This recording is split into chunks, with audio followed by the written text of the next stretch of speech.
At Morixa Tales, we believe in the power of storytelling. Our scripts weave together deep emotions and dramatic turns to deliver justice where it is most needed. Experience captivating mysteries where the truth eventually shines through, leaving a lasting impact on your heart and mind. At the museum anniversary gala, my millionaire sister lifted the bronze statue I'd crafted until my hands bled and declared it a $28,000 masterpiece she created. She tightened her grip on my wrist and proclaimed, "Without my mercy, this sick woman would have rotted somewhere forgotten." The entire hall applauded Saint. I simply smiled and quietly pressed a button. The screen behind us flickered to life. A secret video began to play. And as the truth unfolded, the color drained from her face in front of everyone. It was time to settle the score. I'm so grateful you're here. Before we begin, drop a comment and tell me where you're watching from. I love knowing who's listening. Also, a quick note, this story blends life experiences with fictional elements for storytelling and education. Names and details are imagined, but the lessons they carry weight. Any resemblance to actual people or places is purely coincidental. Now let's dive in. The oncologist's office smelled like industrial cleaner, and something I couldn't name, maybe fear, maybe resignation. Outside the window, January snow fell over Minneapolis in thick, silent curtains, burying the city under another 6 inches. I watched a snowplow grind past on Hennepin Avenue, its yellow lights blinking through the gray afternoon, and tried to focus on that instead of Dr. Rebecca Harrison's voice. "I'm sorry, Theodora," she was saying, her hands folded on the desk between us. "The pathology confirmed stage 3 ovarian cancer. We caught it, but not early." I nodded. I'd already been through 12 rounds of chemotherapy. I'd already had the surgery.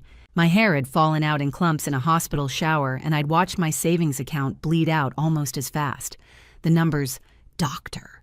Harrison had given me 3 months ago $340,000 for treatment. Maybe more had seemed abstract then, like a figure from someone else's life. They didn't seem abstract anymore. "Your follow-up scans look stable." Dr. Harrison continued, her voice gentle but clinical in that way oncologists learn. "But you'll need monitoring every 3 months for the next 2 years. Blood work, imaging, the whole protocol." I heard the word protocol and thought about my architect's license, which had lapsed somewhere between the 3rd and 4th chemo session. I'd been too sick to renew it, too broke to pay the fees, too exhausted to care. The firm I'd worked for past tense, had been understanding at first. Then they'd been politely distant.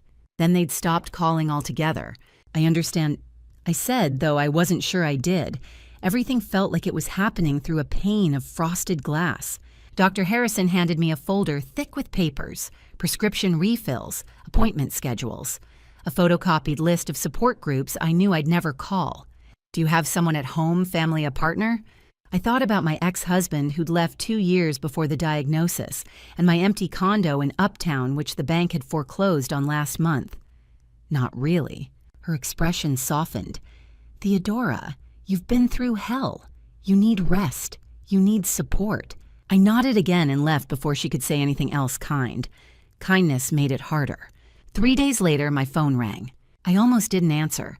I was sitting on the floor of my friend's guest room in St. Paul. She'd let me crash there after I lost the condo, surrounded by cardboard boxes that held everything I owned. My hands were shaking as I stared at the screen. Celine Marlowe. Mobile. My younger sister.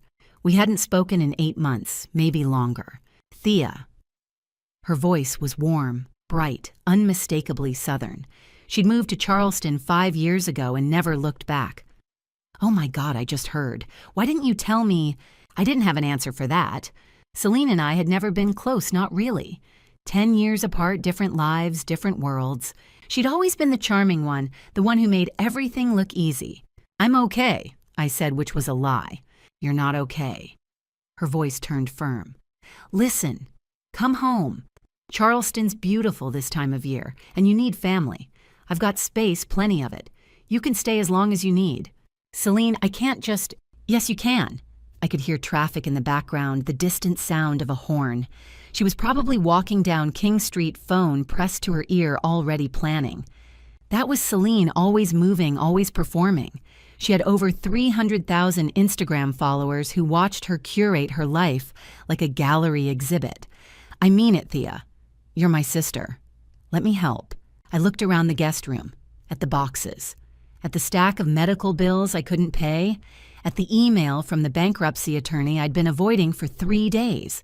I had nowhere else to go. Okay, I whispered. The flight south took 4 hours. I slept through most of it, my head pressed against the window, and woke as we descended over the Carolina coast. The land below was flat and green, stitched with rivers that gleamed like silver thread. It didn't look anything like Minneapolis. Celine picked me up at Charleston International in a white Range Rover that probably cost more than my old condo. She looked exactly like her Instagram blonde highlights, oversized sunglasses, a linen dress that somehow wasn't wrinkled. She threw her arms around me in the arrivals hall, and I smelled expensive perfume and hairspray. "You're here," she said loud enough that people turned to look. "You're finally here?" Her fiancé, Colton Westbrook, stood a few feet back, hands in the pockets of his chinos. He was younger than I'd expected, mid-20s maybe, with the kind of easy confidence that comes from never worrying about money. "Nice to meet you, Theodora," he said, shaking my hand. His grip was firm, polite, distant. "Thanks for letting me stay," I said. "Of course." He smiled, but it didn't quite reach his eyes. Marlowe House sat on a tree-lined street in Charleston's historic district, surrounded by other old homes with columned porches and wrought iron gates. It had belonged to our parents, who died in a car accident 7 years ago, and we'd inherited it 50-50. Celine had bought out my half 3 years ago when I needed cash for the firm I'd been trying to start. Now it was entirely hers, a restored 19th century mansion with magnolia trees in the front yard and a sprawling garden out back.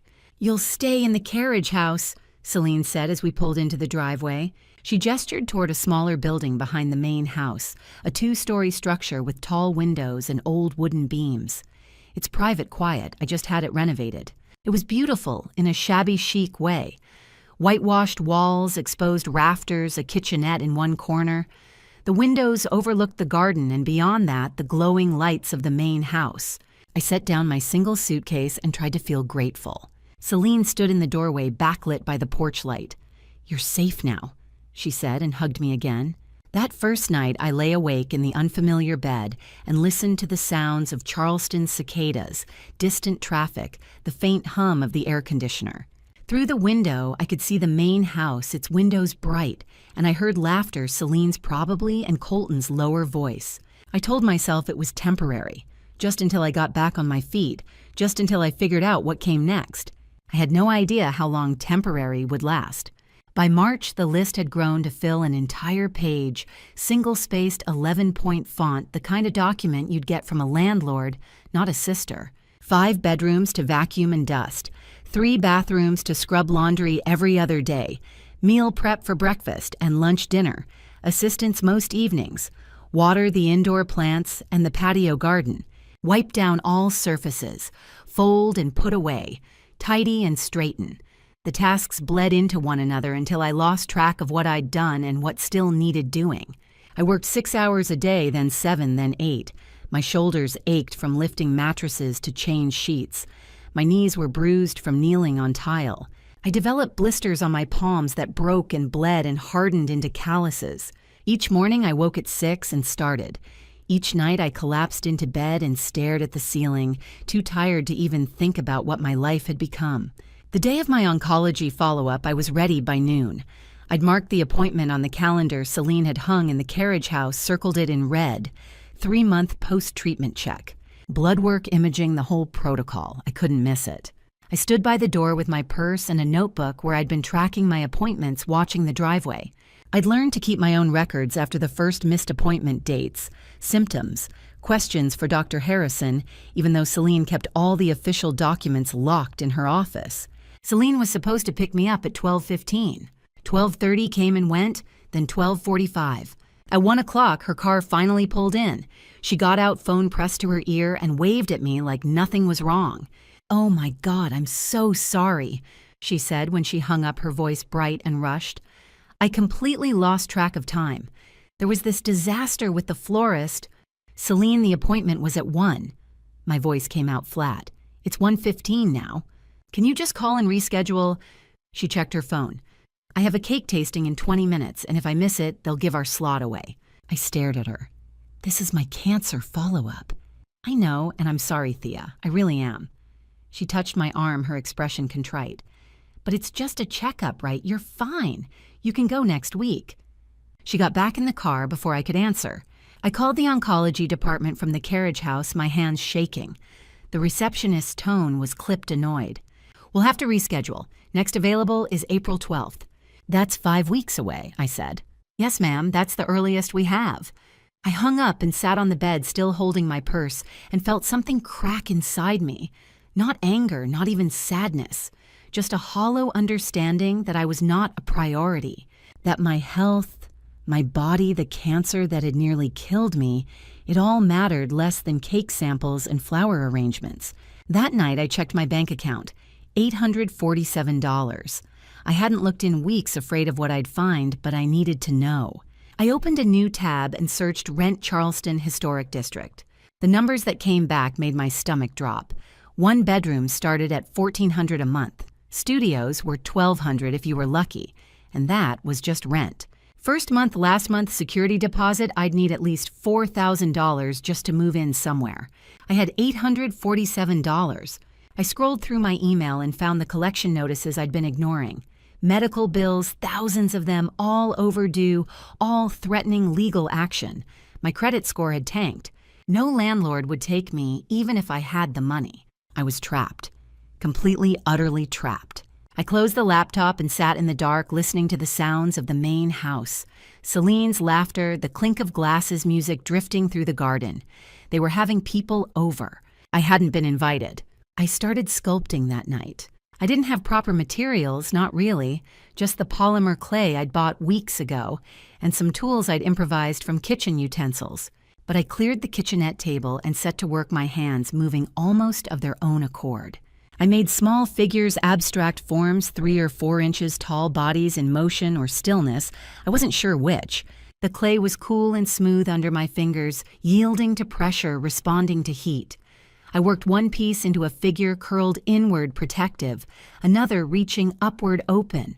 At some point, I remembered the lost wax process from architecture school, the way you could cast bronze from clay models. I didn't have the equipment, but I started experimenting anyway, melting beeswax in a double boiler, making rough molds. It was makeshift and imperfect, but it was something. My hands remembered the process before my mind did. The way to build up form, to carve away excess, to balance weight and negative space. This was architecture in miniature structure, material, meaning. For the first time in months, I felt like myself. I worked past midnight, past 1, until my eyes blurred and my back screamed. When I finally set down the tools, I had 5 small figures lined up on the windowsill, catching the moonlight. They weren't much, but they were mine. A few days later, Sebastian appeared at the carriage house with an armload of reclaimed wood. "Thought you might like these," he said, setting them down by the door. Pieces of old molding sections of carved balustrade, a length of heart pine floorboard, worn smooth by a century of footsteps. Pulled them from a teardown on Trad Street, too good to waste. "They're beautiful," I said, running my hand along the grain. He glanced past me into the carriage house, and his gaze stopped on the windowsill. "Are those yours?" I hesitated, then nodded. He stepped inside. I didn't invite him, but I didn't stop him either, and picked up one of the small sculptures, turning it over in his hands. He examined it closely, the way I'd seen him look at old buildings, cataloging every detail. "This is professional work," he said finally. "Where'd you train?" "Architecture school. But I haven't done anything like this in years." "Your hands don't forget." He set the figure down carefully. "You need to be making art, Thea. Not just for yourself, because you're good. Really good." Something loosened in my chest, something I hadn't realized I'd been holding tight. "There's a foundry on James Island," Sebastian continued. "Small operation, but they do beautiful bronze work. I know the owner. Let me introduce you." "I can't afford—" "He's always looking for talent. Might even have work for you." Sebastian pulled a card from his wallet and set it on the table. "Think about it." After he left, I stood there holding the card, staring at the address printed in plain black ink. Riverview Foundry, James Island. For the first time in months, someone had looked at me and seen more than a burden, more than a cancer patient or a charity case or a housekeeper. Someone had seen an artist. I didn't know yet how much I'd pay for that recognition. I didn't know what it would cost me to be seen. But in that moment, it felt like everything. By the end of February, something had shifted, nothing I could name at first, just a change in air pressure like the feeling before a storm. The camellias bloomed in the garden bright against the morning fog, but inside the warmth I'd felt those first weeks had cooled. Celine's visits became less frequent. No more coffee at my door each morning, no more impromptu lunches on the piazza. Instead, I'd get texts. "Can you clean the guest bathroom? Thanks." Left supplies by the door. I ate alone more often, heating up leftovers in the carriage house kitchenette, the silence pressing in around me. I told myself it was normal. She was busy with wedding planning. Colton had projects. I was fine, but I wasn't sure I believed it. The first request came on a Thursday. Celine knocked, didn't just walk in anymore, and leaned against the doorframe, phone in hand. "Hey, Thea, could you do me a huge favor?" She didn't wait for an answer. "I've got a venue tour in an hour and the house is a disaster. Could you just tidy up the guest bathroom? I left the supplies on the counter." "Of course," I said. She smiled, but it didn't reach her eyes. "You're a lifesaver. And you know, since you're staying here, it would help you feel less like a guest, more like family. We all pitch in around here." The words landed gently, but something about them stuck. Pitch in. Staying here. Like I needed to earn something I thought had been freely given. I cleaned the bathroom. When I finished, I stood in the doorway and looked at the gleaming tile and felt something I couldn't name. Not quite pride, not quite shame. Somewhere in between. 3 days later, I overheard them. I was in the carriage house sketchbook open, trying to work on a drawing of the garden wall. The window was cracked for the breeze, and their voices drifted across the yard from the back patio. "How long is she going to stay?" Colton's voice sharp and impatient. I froze. "She's my sister," Celine said, but her tone was defensive, not warm. "What am I supposed to do?" "I don't know, but we can't afford to keep her here indefinitely. She's not contributing anything, Celine. She's just taking up space." The words hit me like a slap. My face burned. I set down the pencil, my hand shaking, and stared at the page without seeing it. Freeloader. That's what he meant. That's what I was. I closed the sketchbook and sat there in the quiet, the shame settling into my chest like a stone. He was right. I wasn't contributing. I had no job, no income, no way to pay rent. I was living off their charity, and now I knew exactly how Colton felt about it. Maybe Celine felt the same way. That afternoon, I walked to a cafe on King Street, needing to be somewhere that wasn't the carriage house, somewhere I could breathe. I ordered coffee I could barely afford and sat at a corner table with my sketchbook, drawing the building across the street, an old warehouse with arched windows and crumbling brick. I was halfway through shading the roofline when someone stopped beside my table. "You're an architect." I looked up.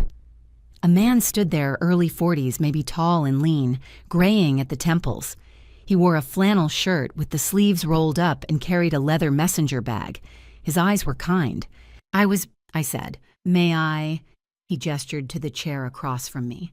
I nodded and he sat down, setting his bag on the floor. "Sebastian Vale," he said, offering his hand. His grip was firm, his palm calloused. "I run a salvage business, architectural reclamation mostly. I can tell from the way you draw that those aren't just sketches. They're plans. You see the bones of a building." I blinked, caught off guard. "I used to. I haven't worked in a couple years." "Life happens," he shrugged. "But the skill doesn't go away. You've got an eye for it." It had been so long since someone had seen me as anything other than a patient, a burden, a charity case. I felt something loosen in my chest. "I'm Theodora," I said. "Thea." "Good to meet you, Thea." He pulled a business card from his wallet and slid it across the table.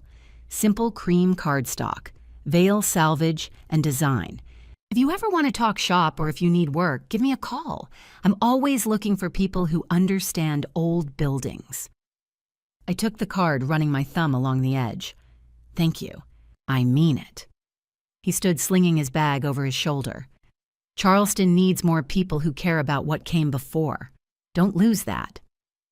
He left, and I sat there holding his card, feeling like I'd been handed something precious. A week into March, Celine appeared at the carriage house door with a sheet of paper in her hand. "Hey, Thea, so I was thinking—" She stepped inside without waiting for an invitation. "It might help for both of us if we had a little structure, so you don't feel like you're just floating." She handed me the paper. It was a printed list typed and formatted with my name at the top. Weekly schedule. I scanned the tasks. Vacuum all floors, carriage house and main house, dust surfaces and baseboards, clean 3 bathrooms, laundry, meal prep assistance, dishes after dinner, water the plants, tidy living spaces daily. The list was long. "I know it seems like a lot," Celine said, her voice bright. "But honestly, it's just the stuff I'd normally do. And this way you're contributing, earning your keep." There it was again, earning your keep. I looked at her at the printed schedule at the line at the bottom where she'd left space for a signature, like a contract. "It's fair," she said, and her smile was warm, sisterly. "Don't you think?" I thought about Colton's voice through the window. "She's just taking up space." I thought about the $847 left in my bank account, the medical bills still unpaid, the jobs I couldn't apply for because my license had lapsed and I had no address that felt permanent. I thought about how I had nowhere else to go. "Yeah," I said quietly, "it's fair." I signed my name at the bottom. I started the next morning, vacuuming, dusting, scrubbing. The tasks took longer than I'd expected, 4 hours, then 5, then 6. By the end of the week, I was exhausted, my hands raw from cleaning solution, my back aching. But I told myself it was fair. I was living here for free. This was how family worked. This was what I owed. I didn't let myself think about how the list seemed to grow each day, how Celine would add a task in passing. Could you wipe down the patio furniture like it was nothing? I told myself it was fair, but the list kept growing. By March, the list had grown to fill an entire page, single-spaced 11-point font, the kind of document you'd get from a landlord, not a sister. 5 bedrooms to vacuum and dust, 3 bathrooms to scrub laundry every other day, meal prep for breakfast and lunch dinner assistance most evenings, water the indoor plants and the patio garden, wipe down all surfaces, fold and put away, tidy and straighten. The tasks bled into one another until I lost track of what I'd done and what still needed doing. I worked 6 hours a day, then 7, then 8. My shoulders ached from lifting mattresses to change sheets. My knees were bruised from kneeling on tile. I developed blisters on my palms that broke and bled and hardened into calluses. Each morning I woke at 6 and started. Each night I collapsed into bed and stared at the ceiling, too tired to even think about what my life had become. The day of my oncology follow-up, I was ready by noon. I'd marked the appointment on the calendar Celine had hung in the carriage house, circled it in red. 3-month post-treatment check. Blood work imaging the whole protocol. I couldn't miss it. I stood by the door with my purse and a notebook where I'd been tracking my appointments, watching the driveway. I'd learned to keep my own records after the first missed appointment dates, symptoms, questions for Dr. Harrison, even though Celine kept all the official documents locked in her office. I'd learned to keep my own records after the first missed appointment dates, symptoms, questions for Dr. Harrison, even though Celine kept all the official documents. Celine was supposed to pick me up at 12:15. 12:30 came and went, then 12:45. At 1 o'clock, her car finally pulled in. She got out, phone pressed to her ear, and waved at me like nothing was wrong. "Oh my God, I'm so sorry," she said when she hung up, her voice bright and rushed. I completely lost track of time. There was this disaster with the florist. "Celine, the appointment was at 1. My voice came out flat. "It's 1:15 now. Can you just call and reschedule?" She checked her phone. "I have a cake tasting in 20 minutes, and if I miss it, they'll give our slot away." I stared at her. "This is my cancer follow-up." "I know, and I'm sorry, Thea. I really am." She touched my arm, her expression contrite. "But it's just a checkup, right? You're fine. You can go next week." She got back in the car before I could answer. I called the oncology department from the carriage house, my hands shaking. The receptionist's tone was clipped annoyed. "We'll have to reschedule. Next available is April 12th. "That's 5 weeks away," I said. "Yes, ma'am, that's the earliest we have." I hung up and sat on the bed, still holding my purse, and felt something crack inside me. Not anger, not even sadness, just a hollow understanding that I was not a priority, that my health, my body, the cancer that had nearly killed me, it all mattered less than cake samples and flower arrangements. That night, I checked my bank account. $847. I hadn't looked in weeks, afraid of what I'd find, but I needed to know. I opened a new tab and searched Rent Charleston Historic District. The numbers that came back made my stomach drop. One bedroom started at $1,400 a month. Studios were $1,200 if you were lucky. And that was just rent. First month, last month, security deposit, I'd need at least $4,000 just to move in somewhere. I had $847. I scrolled through my email and found the collection notices I'd been ignoring. Medical bills, thousands of them, all overdue, all threatening legal action. My credit score had tanked. No landlord would take me even if I had the money. I was trapped, completely, utterly trapped. I closed the laptop and sat in the dark, listening to the sounds of the main house, Celine's laughter, the clink of glasses, music drifting through the garden. They were having people over. I hadn't been invited. I started sculpting that night. I didn't have proper materials, not really. Just the polymer clay I'd bought weeks ago and some tools I'd improvised from kitchen utensils. But I cleared the kitchenette table and set to work, my hands moving almost of their own accord. I made small figures, abstract forms, 3 or 4 inches tall bodies in motion or stillness, I wasn't sure which. The clay was cool and smooth under my fingers, yielding to pressure, responding to heat. I worked one piece into a figure curled inward, protective, another reaching upward, open. At some point, I remembered the lost wax process from architecture school, the way you could cast bronze from clay models. I didn't have the equipment, but I started experimenting anyway, melting beeswax in a double boiler, making rough molds.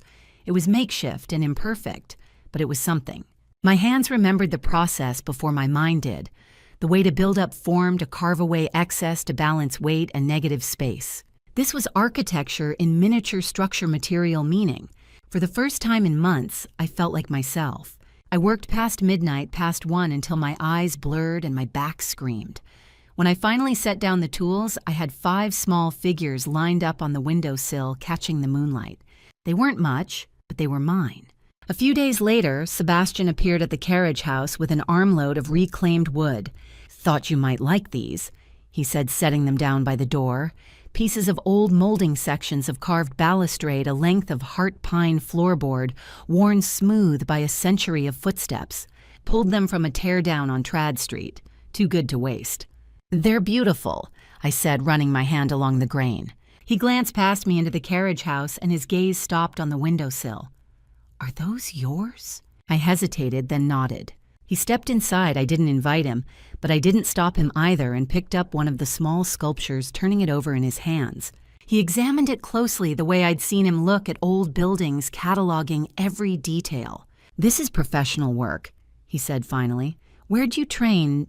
"Architecture school, but I haven't done anything like this in years." "Your hands don't forget." He set the figure down carefully.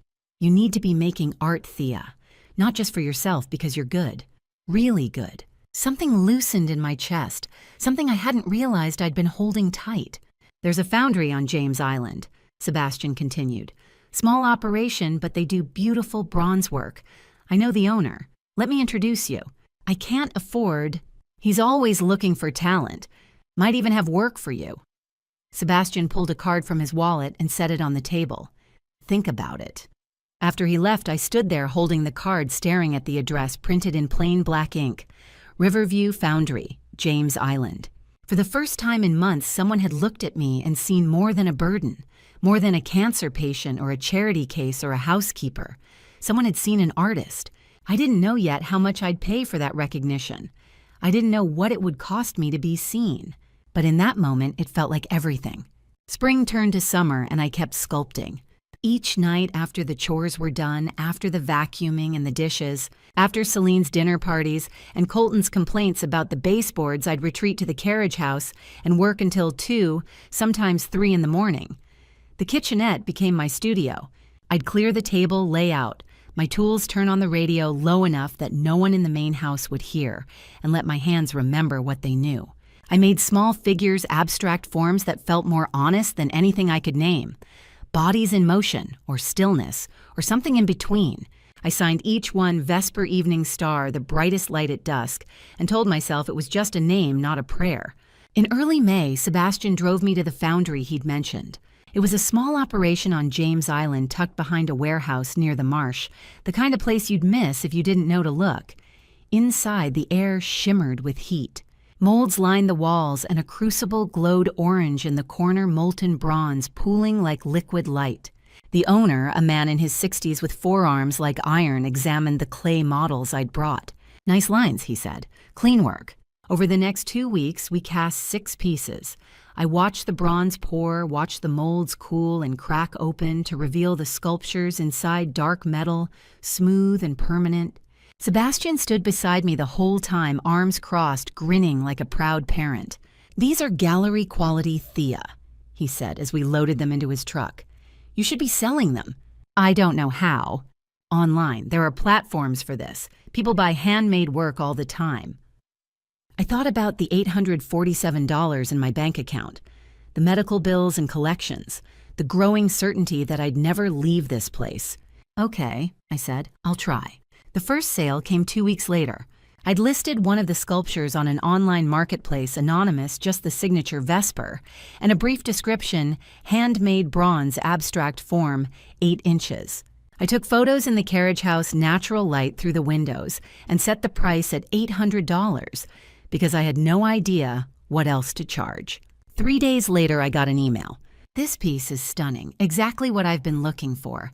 Can you ship to Mount Pleasant?" The buyer's name was Gemma Sterling, interior designer. She paid through PayPal within an hour.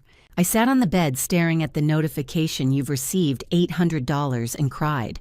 Not because it was a lot of money, though it was more than I'd seen in months, but because someone I didn't know, someone who owed me nothing, had looked at something I'd made and found it worth paying for.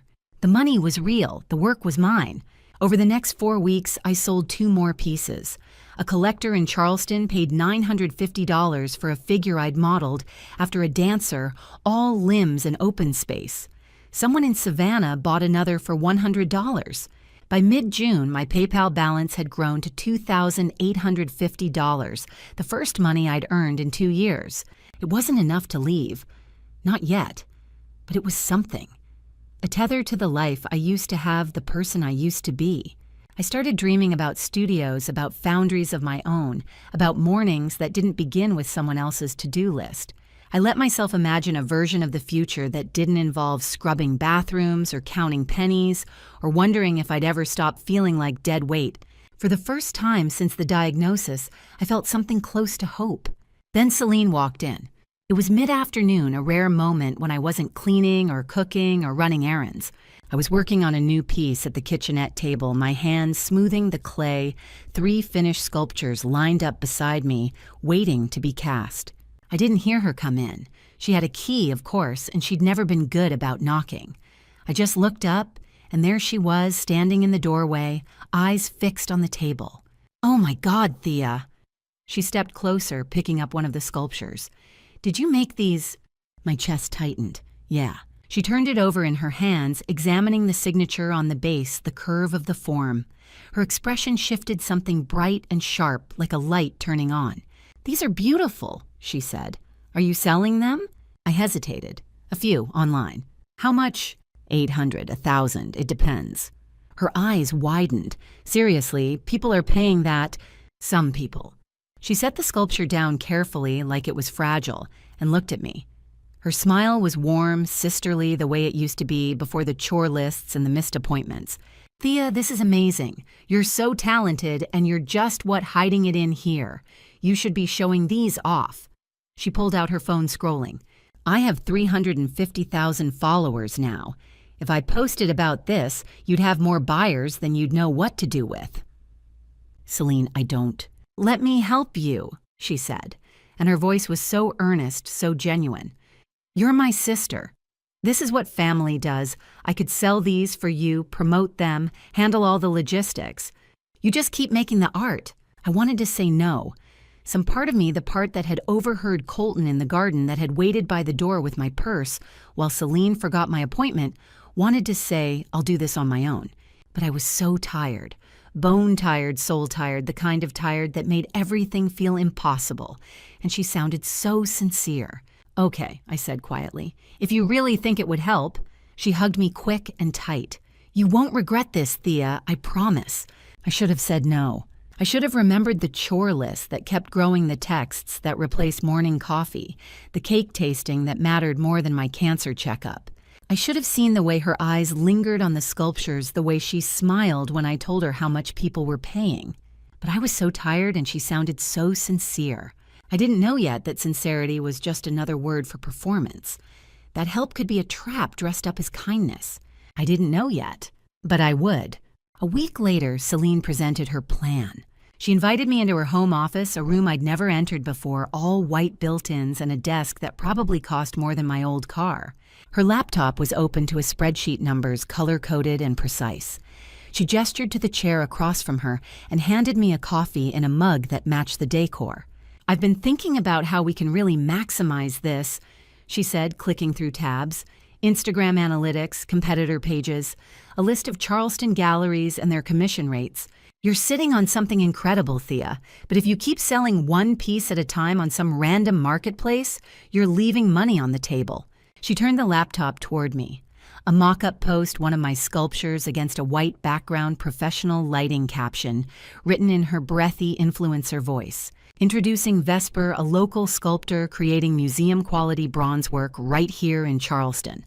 Limited availability. DM to inquire. I have 350,000 followers, she said. That's 350,000 potential buyers. I can reach people who will pay premium prices, collectors, designers, people who understand the value of what you're making. Okay, I said slowly. So here's what I'm thinking. She pulled out a printed sheet of paper, slid it across the desk. A partnership. Official. You focus on the art, I handle everything else. Marketing, photography, pricing, logistics. 70-30 split. You keep 70%. I blinked. 70% for me. That's better than most gallery deals, she said. Way better. And you don't have to do anything except what you're already doing. I'll take care of the rest. It sounded too good to be true, which should have been my first clue. I picked up the paper. It was a simple agreement, maybe 200 words. Partnership agreement across the top. Revenue split 70%, artist 30%, agent. A list of Celine's responsibilities, marketing, photography, shipping, buyer coordination. A signature line at the bottom. Let's do this right, Celine said, handing me a pen. Professional, so we're both protected. I read it again. The language was vague, nothing about how expenses would be calculated, no clause about how long the agreement would last. But Celine was smiling at me, warm and encouraging, and I was so tired I could barely think straight. I don't know, I said. Her smile faltered. What do you mean? I want to make sure I understand everything. Thea. She leaned forward, her voice soft, wounded. Don't you trust me? I'm your sister. I'm trying to help you. The words landed exactly where she meant them to, in the place where I was still desperate to believe that family meant something, that the person who'd taken me in, when I had nowhere else to go, wouldn't take advantage of me. I signed my name at the bottom. That afternoon she posted. The photo was gorgeous, she was good at that, I had to admit. The sculpture looked museum quality against the white backdrop, the bronze catching light, in ways I hadn't noticed when I made it. The caption was perfectly crafted, a story about discovering local talent, about supporting artists, about the beauty of handmade work. Sold in 20 minutes. Celine texted me a screenshot. Sold for $1,200, I told you. I stared at the message, something bright and hopeful rising in my chest. 70% of $1,200 was $840. More than I'd made on any single piece before. More than I'd had in my account since before the diagnosis. 3 days later, I got a Venmo notification, $300. I stared at the screen, checked my math. 70% of $1,200 was definitely not $300. I called her. Hey, she answered, her voice cheerful. Did you get it? Yeah, but Celine, it's only $300. Right, after expenses. Expenses? Photography, shipping materials, platform fees, my time, coordinating with the buyer. Her tone shifted just slightly, like I was being difficult. It all adds up, Thea. I spent at least 10 hours on this sale alone. I wanted to ask for a breakdown, wanted to see receipts, invoices, anything concrete, but the words stuck in my throat, tangled up with guilt and exhaustion and the fear that if I pushed too hard, she'd take back the offer entirely. Okay, I said quietly. Trust me, this is still a better deal than you'd get anywhere else, she said. And once we really get rolling, you'll see. The numbers will get bigger. By the end of June, Celine was asking for 2 pieces a week. My new routine: wake at 6, clean until noon, sculpt from 1 until 11 at night. 12-hour days, 6 days a week. I'd collapse into bed around midnight and wake 4 hours later to start again. The sculptures were getting smaller, not because I wanted them to be, but because I didn't have the energy for anything more ambitious. I stopped eating breakfast, skipped lunch most days. My clothes hung loose and the mirror showed a stranger. Dark circles, hollow cheeks, hands that shook when I wasn't working. But I kept going, because the money was coming in $300 here, $250 there, $400 if I was lucky. Not enough to leave, not yet. But something. One morning, Sebastian stopped by with coffee. "You look exhausted," he said, and it wasn't a question. "I'm fine." "How many hours are you working?" "I don't know. Enough." He studied me, his expression unreadable. "How's the partnership going with your sister?" "Good. She's selling everything I make. And you're getting paid fairly?" The question landed harder than it should have. I looked away. "It's fine." "Thea." "I know what I'm doing, Sebastian." He was quiet for a moment. Then he set down his coffee and pulled a business card from his wallet, the same one he'd given me before. "If you ever want to talk numbers," he said, "I know the market. I know what bronze work sells for in Charleston. Just make sure you're getting fair pay, that's all I'm saying." I took the card to make him stop looking at me like that, like he knew something I didn't, like I was making a mistake I couldn't see yet. "Thanks," I said. After he left, I threw the card in a drawer and went back to work. I didn't ask to see the receipts. I didn't question the numbers or demand a detailed accounting or insist on transparency. I just kept sculpting, kept signing my work. Vesper kept handing it over to Celine and accepting whatever payment she decided was fair. I wished I had. I wished I'd asked how $300 in expenses could eat up $900 of revenue. I wished I'd asked why shipping a 5-pound sculpture across town required $150. I wished I'd listened when Sebastian told me to check the market rates, but I didn't. Because I was tired. Because I wanted to believe my sister was helping me. Because the alternative, that she was lying, that she was stealing, that I was trapped in something worse than I'd imagined, was too much to hold. So I looked away, and the list kept growing, and the hours kept stretching, and the money kept not adding up. And I told myself it was fine. By fall, I'd become a machine. Wake at 5:45, dress in the dark, start cleaning by 6, vacuum the bedrooms, dust the baseboards, scrub the bathrooms until the tile gleamed. 12 noon, eat standing over the sink. Something quick, something I wouldn't taste. 1 o'clock retreat to the carriage house and sculpt. Hands moving on autopilot, shaping clay into forms I barely registered anymore. 9 o'clock, clean the studio, pack the finished pieces. 10 o'clock, collapse into bed, too tired to shower, too tired to think. Repeat. No weekends, no breaks, just the rhythm of work, the endless loop of tasks, the slow erasure of everything I used to be. July bled into August. August into September. I stopped counting days, started counting pieces instead. 24 sculptures in 3 months. $800 each time Celine transferred money to my account. $7,200 total. It should have felt like progress. It didn't. Celine's Instagram told a different story. Sold out in 10 minutes, she'd post with a photo of one of my sculptures against her signature white backdrop. Vesper's work is in such high demand, limited edition pieces. DM for inquiries. The comments would flood in.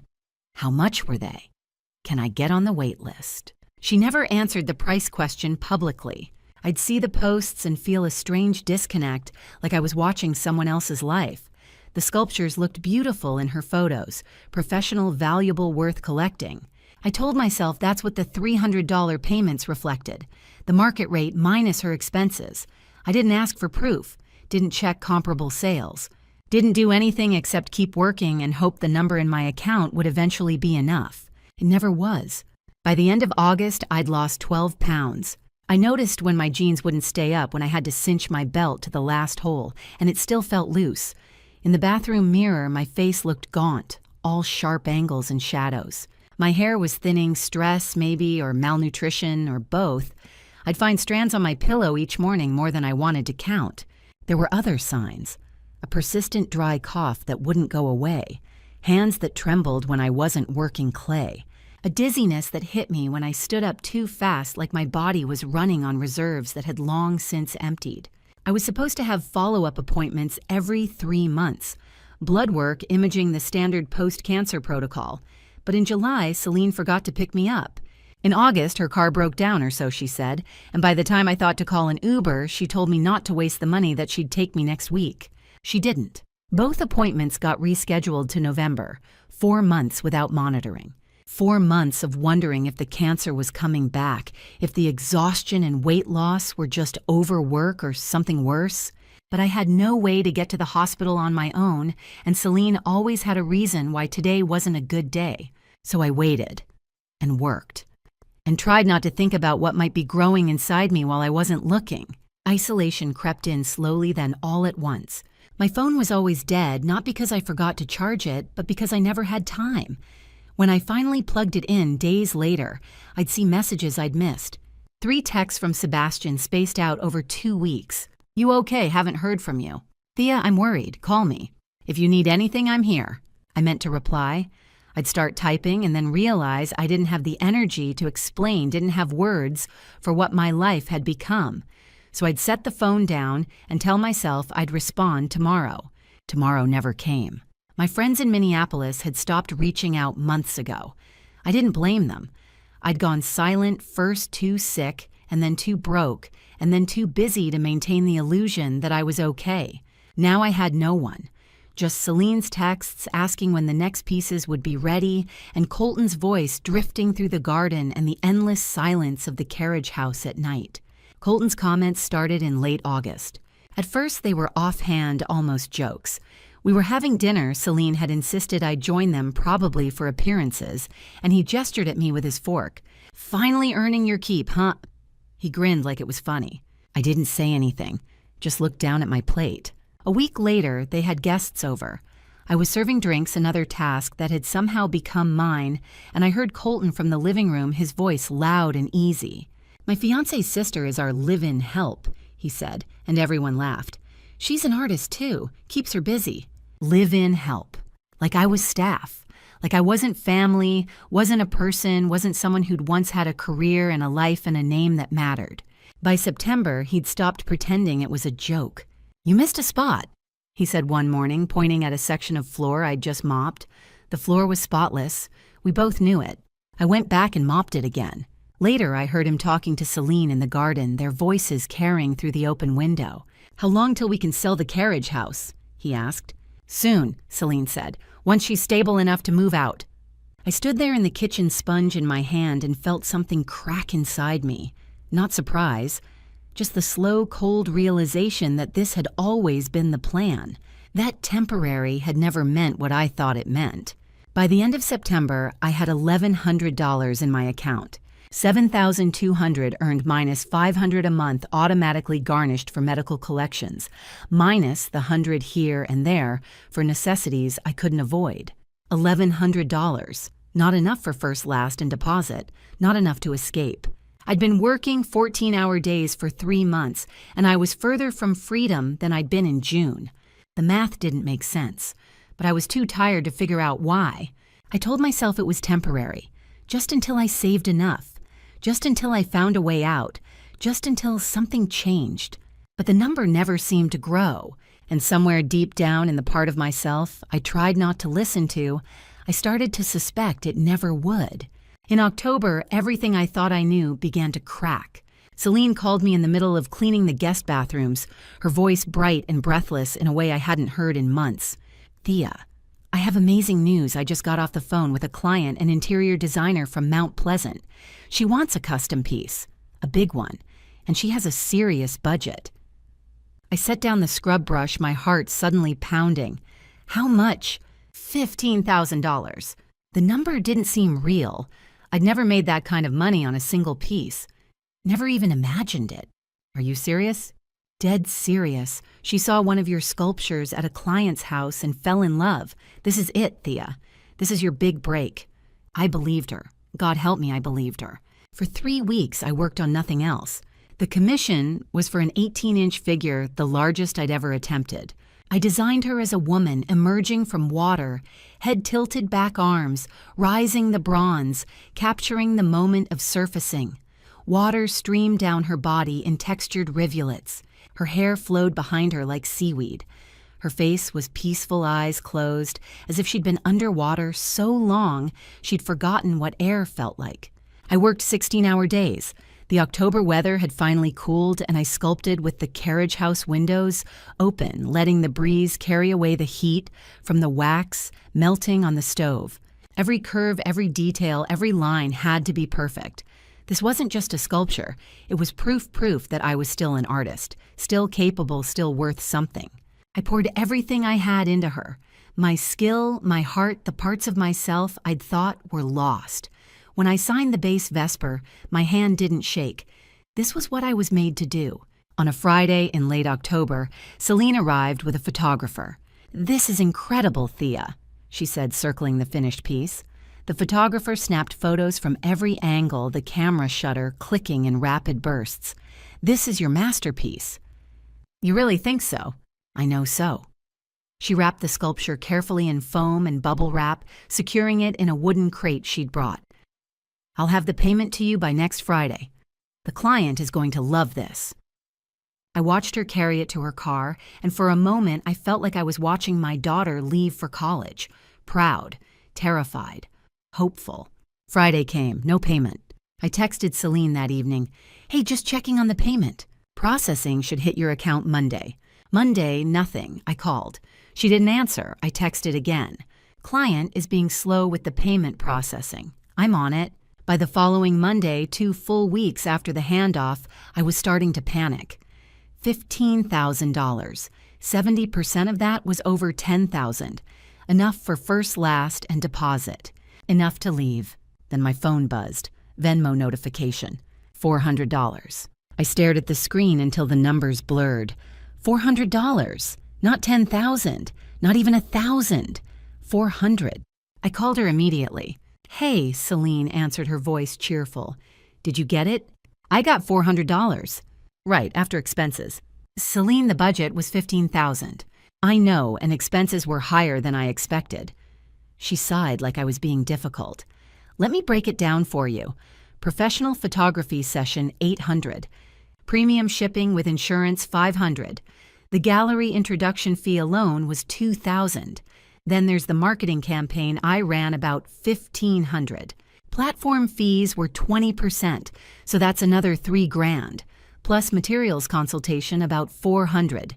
And my time coordinating everything, 40 hours at least, and I bill at $150 an hour, so that's $6,000 right there. The numbers came so fast I couldn't process them. I tried to do the math in my head and couldn't make it work. "Can I see the invoices?" I asked quietly. The line went silent. "What?" "I just want to understand the breakdown. If you have the invoices..." "Thea."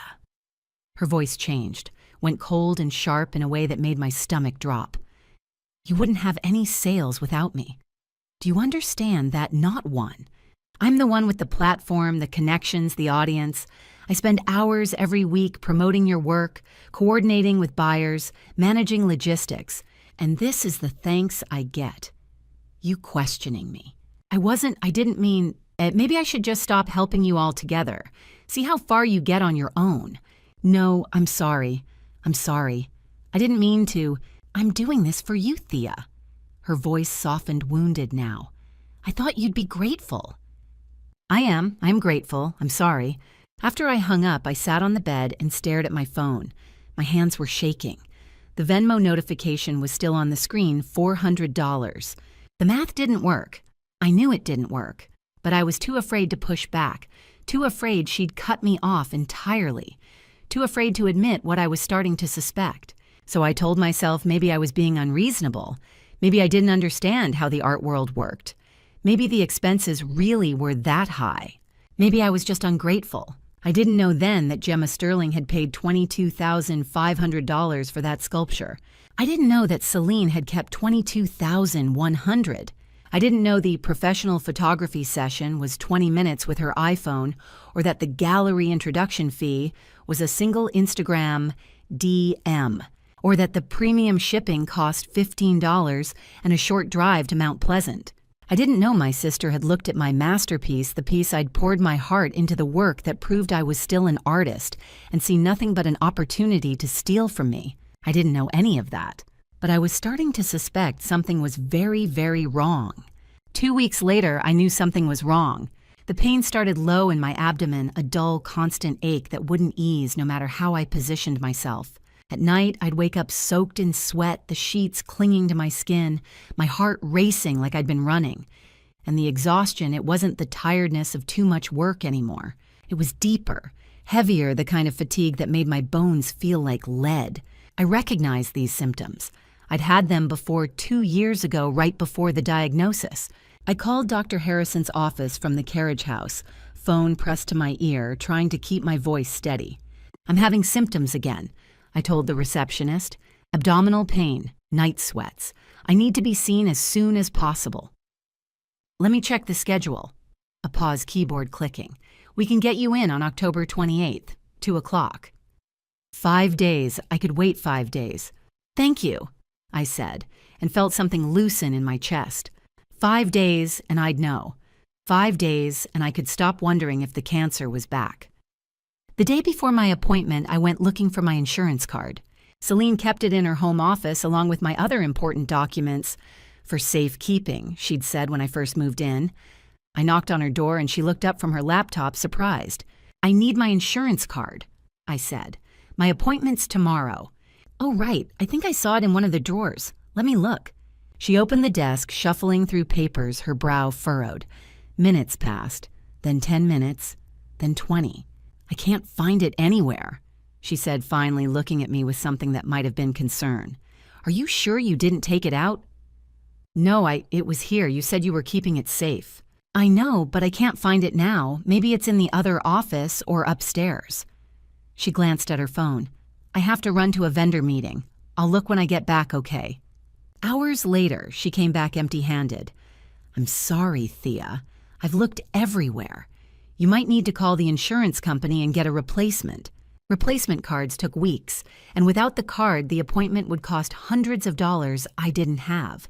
I called Dr. Harrison's office and rescheduled. "Next available is November 2nd. The receptionist said, her tone clipped. I hung up and sat on the bed staring at nothing. Another week. I could wait another week. On November 2nd, I was ready by 1:30. I stood by the carriage house door with my purse and the folder of medical records I'd been keeping watching the driveway.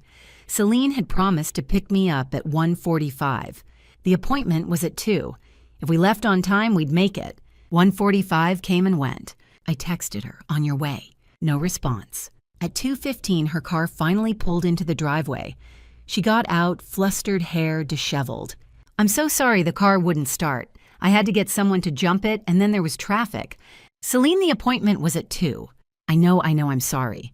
Can you call and explain?" I called. The receptionist's voice was colder this time. "You'll need to reschedule again. Next available is November 18th. 2.5 weeks. Almost 3 weeks since the symptoms had started. Almost a month since I was supposed to be seen. Can we try an Uber?" I asked Celine after I hung up. "I can use the money from—" "Don't waste money on an Uber," she said, already heading back to the main house. "I'll take you next time, I promise. I just have so much going on with the wedding." I stood there in the driveway holding my purse and my folder and felt something inside me crack. Not break, just crack. A hairline fracture in the belief that my sister cared whether I lived or died. A few days later, I noticed the mold. I was showering in the carriage house bathroom when I looked up and saw black spots spreading across the ceiling in the corner above the tub. They hadn't been there before, or maybe they had, and I'd been too exhausted to notice. But now they were unmistakable, a dark bloom creeping outward, fuzzy at the edges. The smell hit me next. musty damp like a basement that hadn't been opened in years. I knew what it was. I'd studied building materials in architecture school, knew the dangers of black mold, especially for people with compromised immune systems. People like me. I told Celine that evening. "There's mold in the bathroom," I said. "Black mold. It needs to be fixed." "Oh, really?" She frowned. "I'll call someone this week." A week passed. No one came. "Did you call about the mold?" I asked. "It's on the list, Thea. I'm swamped with wedding planning. I'll get to it." Another week. The mold spread further now, covering nearly 3 feet of ceiling. My cough, the one I'd had since summer, got worse. I'd wake up in the middle of the night, hacking my chest tight, my throat raw. But Celine was busy, and I had nowhere else to go. That afternoon, Sebastian stopped by. I hadn't seen him in weeks. I'd stopped responding to his texts, stopped answering his calls, too tired and too ashamed to explain why. But he showed up anyway, knocking on the carriage house door with a bag of sandwiches and a look of worry I couldn't quite meet. "You look sick," he said, and it wasn't a question. "I'm fine." "When's the last time you saw a doctor?" "I have an appointment next week." "Thea." He stepped inside, glancing around, and I saw his expression change. "Can I use your bathroom?" I nodded, too tired to argue.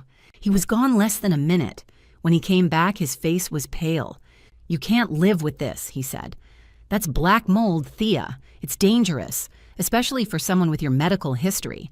"I know. Celine's going to fix it." "When?" "She said she'll call someone." "When did you ask her?" 2 weeks ago." He stared at me. "You need to leave. Today. I'll help you find a place, pay the deposit, whatever you need." "I can't." "Why not?" "I need the income from the sculptures. If I leave, she'll stop selling them and I'll have nothing." "What income?" His voice rose, frustrated. "You're making $300 apiece while she's posting sold-out announcements and driving a Range Rover. You're not making income, Thea. You're being exploited." The word hung in the air between us. Exploited. "You don't understand," I said quietly. "Then help me understand." But I couldn't. Because if I said it out loud, if I admitted what I was starting to see, I'd have to face the fact that my sister wasn't helping me, that she was poisoning me, that I was trapped in something I didn't know how to escape. Sebastian left his card on the table again. "Call me," he said. "Please." After he left, I sat in the silent carriage house and stared at the ceiling, at the black mold creeping across it like a stain. I didn't see it yet, the pattern. The insurance card that went missing. The car that wouldn't start. The mold that spread while Celine promised to fix it. I didn't see that these weren't accidents. That someone who loved me wouldn't let me live in a room that was slowly poisoning me. That my sister wasn't forgetting my appointments. She was making sure I missed them. I didn't see it yet. But my body did. The day I found the laptop, everything changed. Celine texted me that afternoon while I was cleaning the guest bathrooms. "Can you grab my tax docs from the office filing cabinet top drawer? Need them by tonight." I hadn't been in her home office since the day I'd signed the partnership agreement. Was that really only 4 months ago? It felt like years. The door was open when I got there, which was unusual. Celine was protective of her space, like things organized her way. The office looked the same, white built-ins, wedding binders stacked on the credenza fabric swatches pinned to a corkboard, and on the desk her laptop screen bright. I went to the filing cabinet by the window. Top drawer, tax documents neatly labeled in folders. And that's when I saw it. The laptop was angled toward the desk chair, and from where I stood I could see the screen. Email client open. An unread message at the top of the inbox subject line in bold. Re-Vesper sculpture, $28,000 sale confirmed. I froze. $28,000. For a moment, I thought I'd misread it. But no, there it was, black text on white background. A gallery owner in Charleston confirming payment, asking about shipping arrangements for the piece. My hands started shaking before my brain caught up to what I was seeing. I looked at the office door. Still open. Downstairs, I could hear Celine on the phone, her voice bright and distant. I had maybe 5 minutes, maybe less. I sat down in her chair. The sent folder had 47 emails with the word Vesper in them. I scrolled through with my heart pounding so loud I was sure someone would hear it. June, July, August, September, October.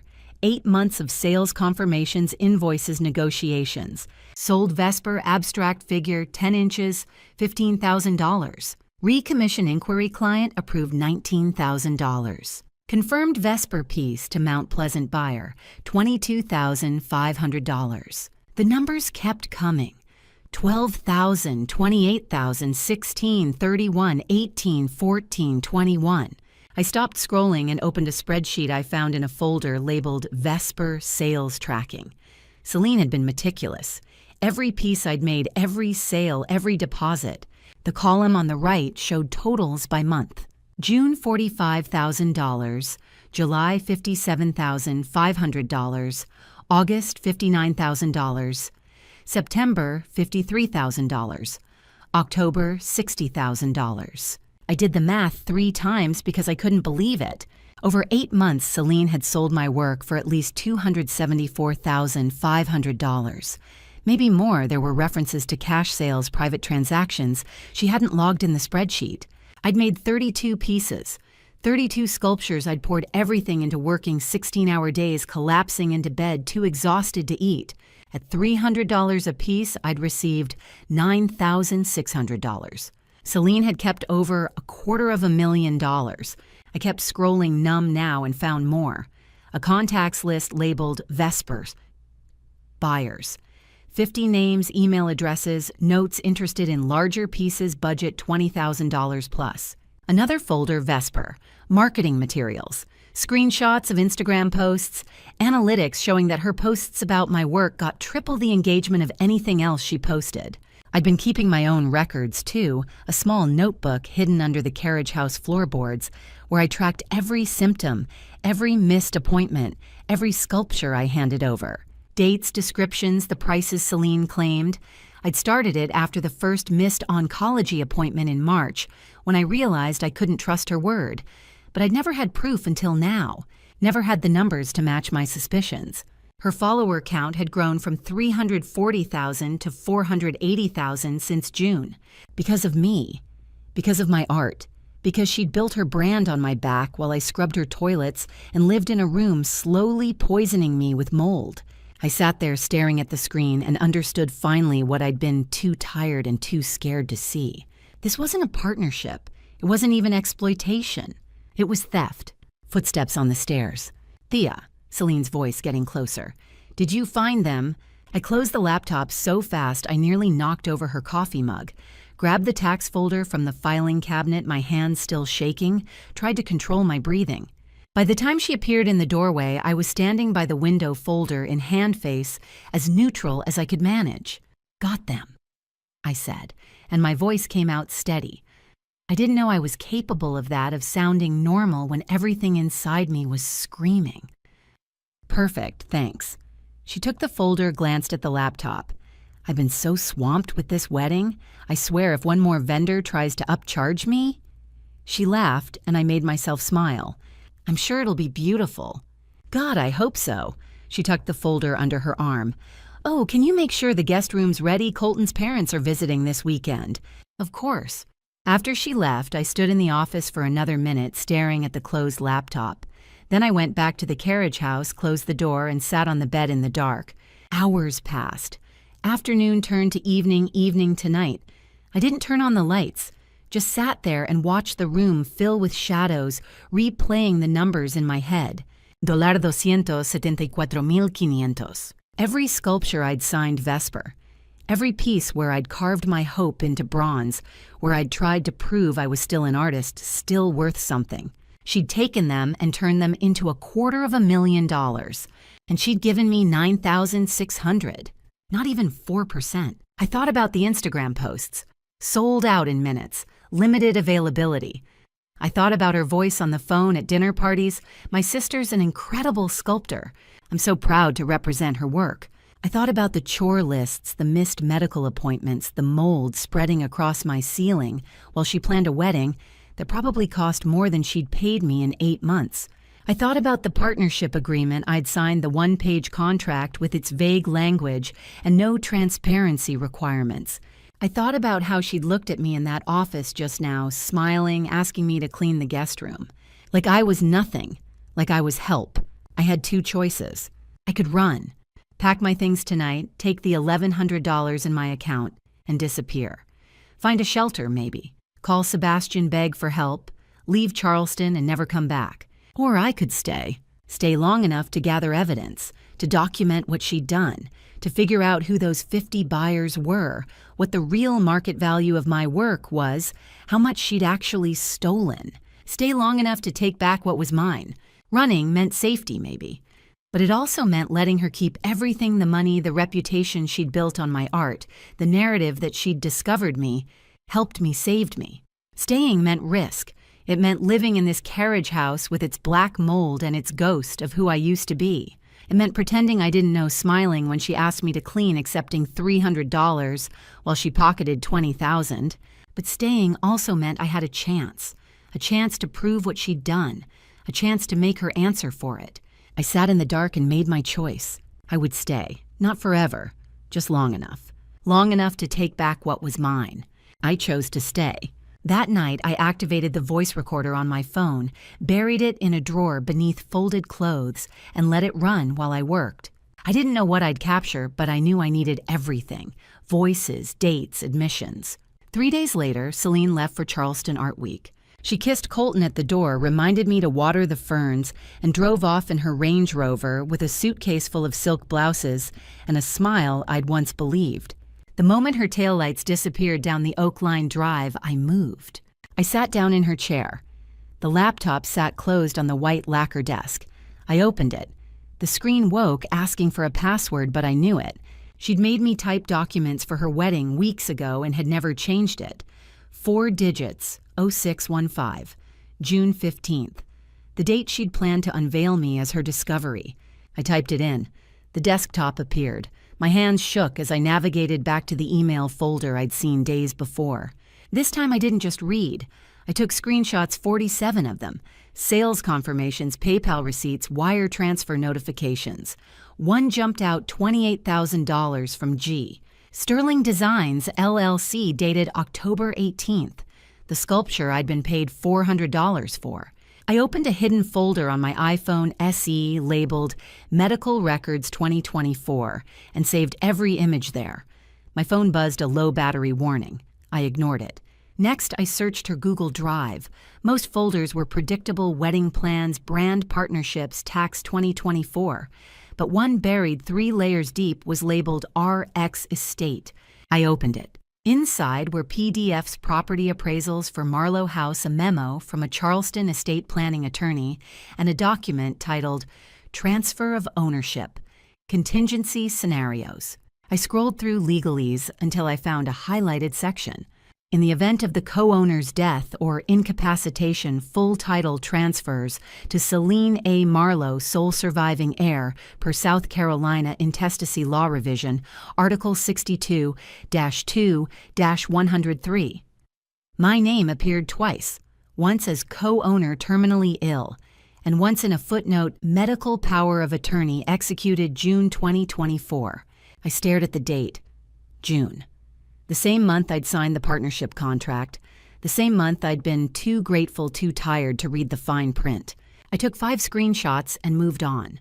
In another subfolder, I found text message exports between Celine and Colton. I clicked one thread dated September 14th. Colton, how much longer do we keep this up? Celine, until the numbers make sense. She's producing faster than I expected. Colton, and if she asks questions? Celine, she won't. She's too sick. And if she gets worse, we're covered. Colton, the house. Celine, mine. Already filed the contingency paperwork. I screenshot the entire thread. My chest felt tight, my vision narrowing at the edges. I forced myself to breathe. I opened the browser history. 6 weeks ago, mid-September, Celine had Googled, "How long does black mold affect immunocompromised patients? Mold exposure, cancer relapse risk, and South Carolina tenant mold liability." She knew. She'd known for weeks. I went back to the carriage house and photographed the bathroom ceiling. The black blooms had spread across 2 feet of plaster, now tendrils reaching toward the shower. The air smelled sour. I uploaded the photo to my hidden folder, then added a note with the date. That night, I sat at the small table in the studio. My phone opened to Gmail, and I began to type. I'd spent the previous evening researching Dr. Camille Beaumont. At 61, she was one of the most respected art collectors in the Southeast. Her gallery in Savannah featured emerging sculptors, and she'd written essays on contemporary bronze work for art in America. But what mattered most was a detail I'd found in a 2019 interview. Her younger sister had died of ovarian cancer at 42. Dr. Beaumont had donated millions to research since. I wrote, "Dear Dr. Beaumont, my name is Theodora Marlowe. I am the sculptor behind the work you may know as Vesper. I am writing because I need help. For the past 8 months, I have been creating bronze sculptures while undergoing treatment for stage 3 ovarian cancer. My sister Celine Marlowe has been selling my work under a partnership agreement. I believed I was receiving fair compensation. I was not. I have discovered sales records exceeding $160,000. I have been paid $9,600. I am attaching documentation.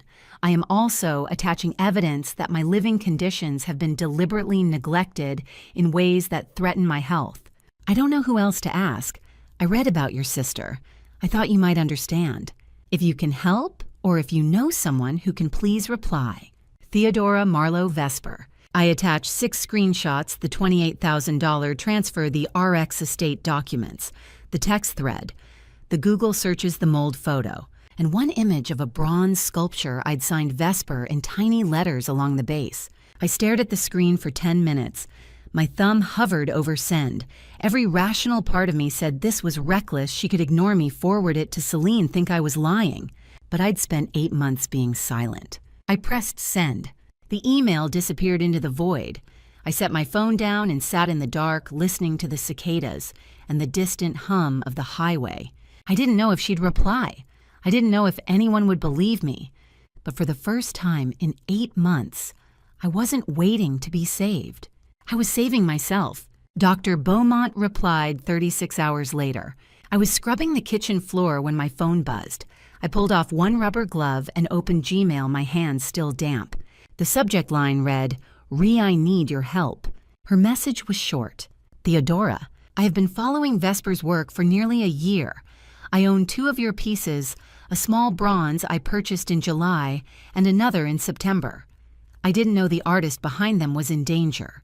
I believe you. How can I help? Camille Beaumont." I read it 3 times. Then I sat down on the wet floor and cried. Over the next 4 days, we exchanged 12 emails.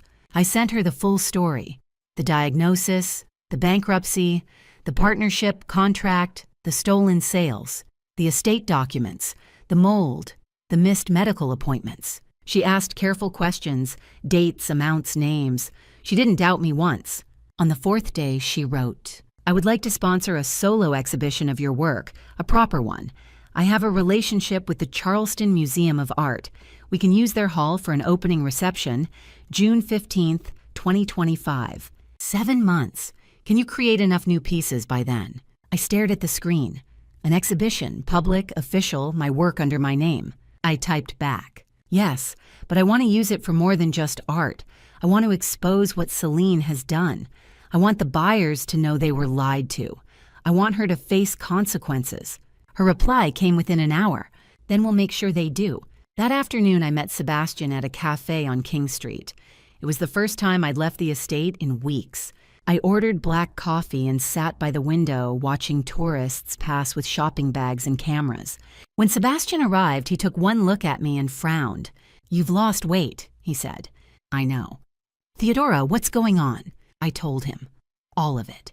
The $161,500 in stolen sales, the fake expenses, the power of attorney documents, the mold, the deliberate sabotage of my medical care, the plan with Dr. Beaumont.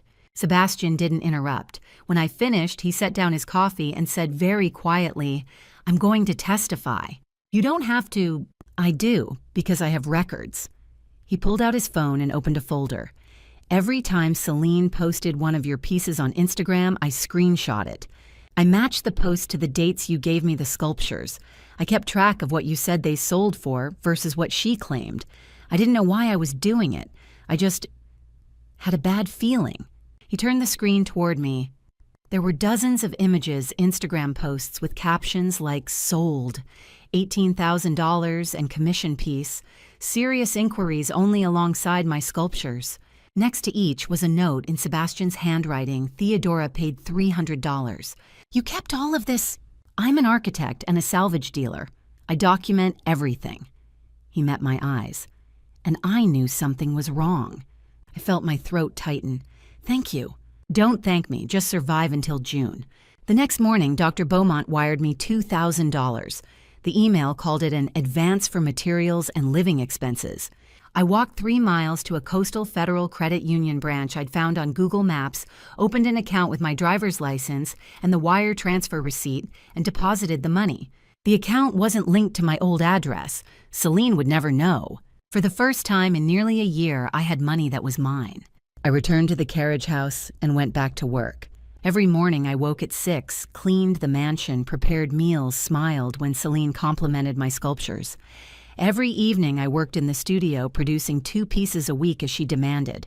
I said yes and thank you and, of course. But now I was documenting everything.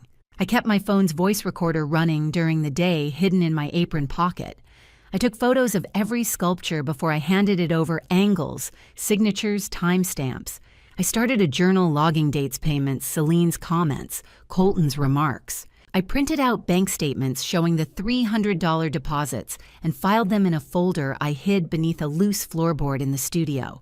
I became 2 people. One scrubbed floors and kept her head down. The other built a case. Celine never noticed. She was too busy planning her June wedding filming content, fielding sponsorship offers. She'd gained 10,000 new Instagram followers since September, most of them drawn by my sculptures. In December, she asked me to create a sculpture for her wedding gift table, something romantic and exclusive she could raffle off to guests. Of course, I said. I'd be honored. She beamed. You're such a sweetheart, Theodora. I'm so glad you're here. I smiled and nodded and went back to the studio. That night, I made 2 audio notes, one documenting her request, one documenting my compliance. 7 months until June 15th, 7 months until the Charleston Museum of Art. 7 months until every collector, influencer, and journalist in the city would see my work under my name and learn what Celine had done. I didn't know if I'd survive that long.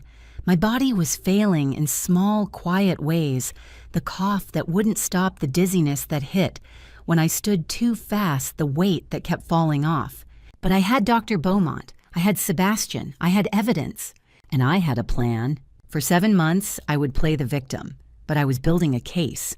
In December, Celine made her move. She called me into the living room on a Wednesday afternoon. Colton sat beside her on the cream sofa, his arm draped across the back cushions. She held her phone in one hand, screen tilted toward me. I have incredible news, she said, smiling. The Charleston Museum of Art is hosting their annual spring gala in June. It's the biggest fundraiser of the year, collectors, curators, patrons from all over the Southeast, and they've invited me to curate an emerging artist spotlight. I stood in the doorway, dish towel still in my hands. That's wonderful. It gets better. She leaned forward. I'm going to unveil Vesper, a full reveal identity story, everything. I'll present you as my protege, the artist I discovered and nurtured. We'll position it as a Cinderella story, you surviving cancer, creating beauty despite everything, and me, the sister who gave you a platform. Colton nodded. It's a smart play. Celine's been building buzz for months. This locks in her credibility as a tastemaker. I felt my pulse slow, my thoughts sharpening into focus. She wasn't doing this for me. She was doing this for herself, cementing her position in Charleston's art world, transforming stolen work into social capital. She thought she was staging my debut. She had no idea I was already planning the finale. That's generous, I said carefully. When in June, the 15th. It's a Saturday. Black tie, full press coverage. I've already reserved a display alcove for your pieces. She scrolled through her phone. I'm thinking we showcase 8 to 10 sculptures. I'll handle all the logistics, signage, artist bio, lighting. You just need to keep producing. Of course. And Theodora. She looked up, her expression softening. This is going to change everything for you, for both of us. I smiled. I know. That night, I called Dr. Beaumont. She's planning to reveal you at the museum gala, I said, pacing the studio floor. June 15th, the same date we set for the exhibition. There was a pause. Then Dr. Beaumont laughed a low, dry sound. She's gift wrapping this for us. What do you mean? We don't need to create a separate event. We hijack hers. She's already secured the venue, the press, the audience. All we have to do is make sure the truth comes out before she can control the narrative. Her voice sharpened. Can you create something undeniable, a centerpiece sculpture that forces the conversation? I looked at the clay on my workbench, half-formed shapes, fragments of ideas I'd been sketching for weeks. Yes, then make it count. I started the next morning. The sculpture would be called The Weight of Silence, life-size. A woman bronze kneeling with her head bowed and her arms extended. Chains wrapped around her wrists, but the links were breaking, some already shattered on the ground, others mid-fracture. Her face would be turned upward, eyes open, mouth parted as if drawing breath for the first time in years. It would be me, but it would also be every woman who'd been silenced, exploited, erased. I worked in secret late at night when Celine thought I was asleep. I started with a wire armature building the skeleton of the figure inch by inch. Then I layered clay-shaping muscle and bone, the curve of a spine under strained hands that had scrubbed floors and molded beauty in the same breath. Sebastian helped me transport the mold to the foundry on James Island. It took 2 trips in his truck. The bronze pour was scheduled for late January. By February, I'd have the finished piece. This is the one, Sebastian said, studying the clay model. This is the one they'll remember. It has to be.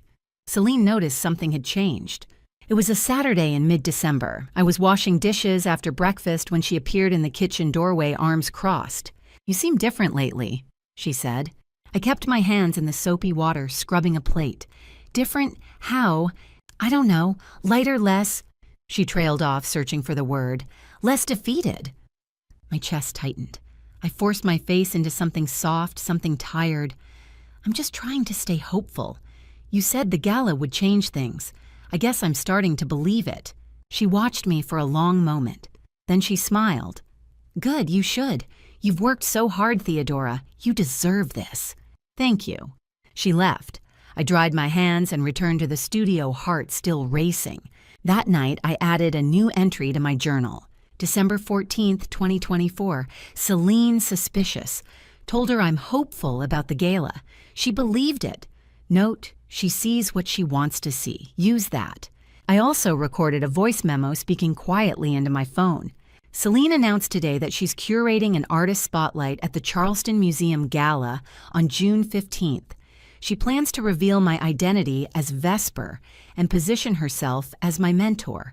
She has no idea Dr. Beaumont and I have been coordinating for weeks.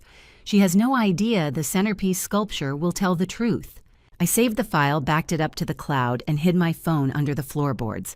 By the end of December, Celine had posted 3 Instagram teasers, a blurred photo of one of my sculptures with the caption, "Big Things Coming in 2025, a selfie in front of the Charleston Museum with "Honored to be part of something special," and a close-up of a bronze hand with "Stay tuned for the reveal." Her follower count climbed to 375,000. Meanwhile, I cast the arms for the weight of silence. The bronze cooled in the foundry, dark and heavy, the chain links sharp enough to cut. I ran my fingers over the fractured metal and thought about June. Celine thought she was orchestrating my debut. She thought she'd stand beside me on that stage, bathed in applause, credited as the visionary who'd discovered Vesper. She didn't know I'd invited Dr. Beaumont to attend. She didn't know Sebastian had a folder of evidence.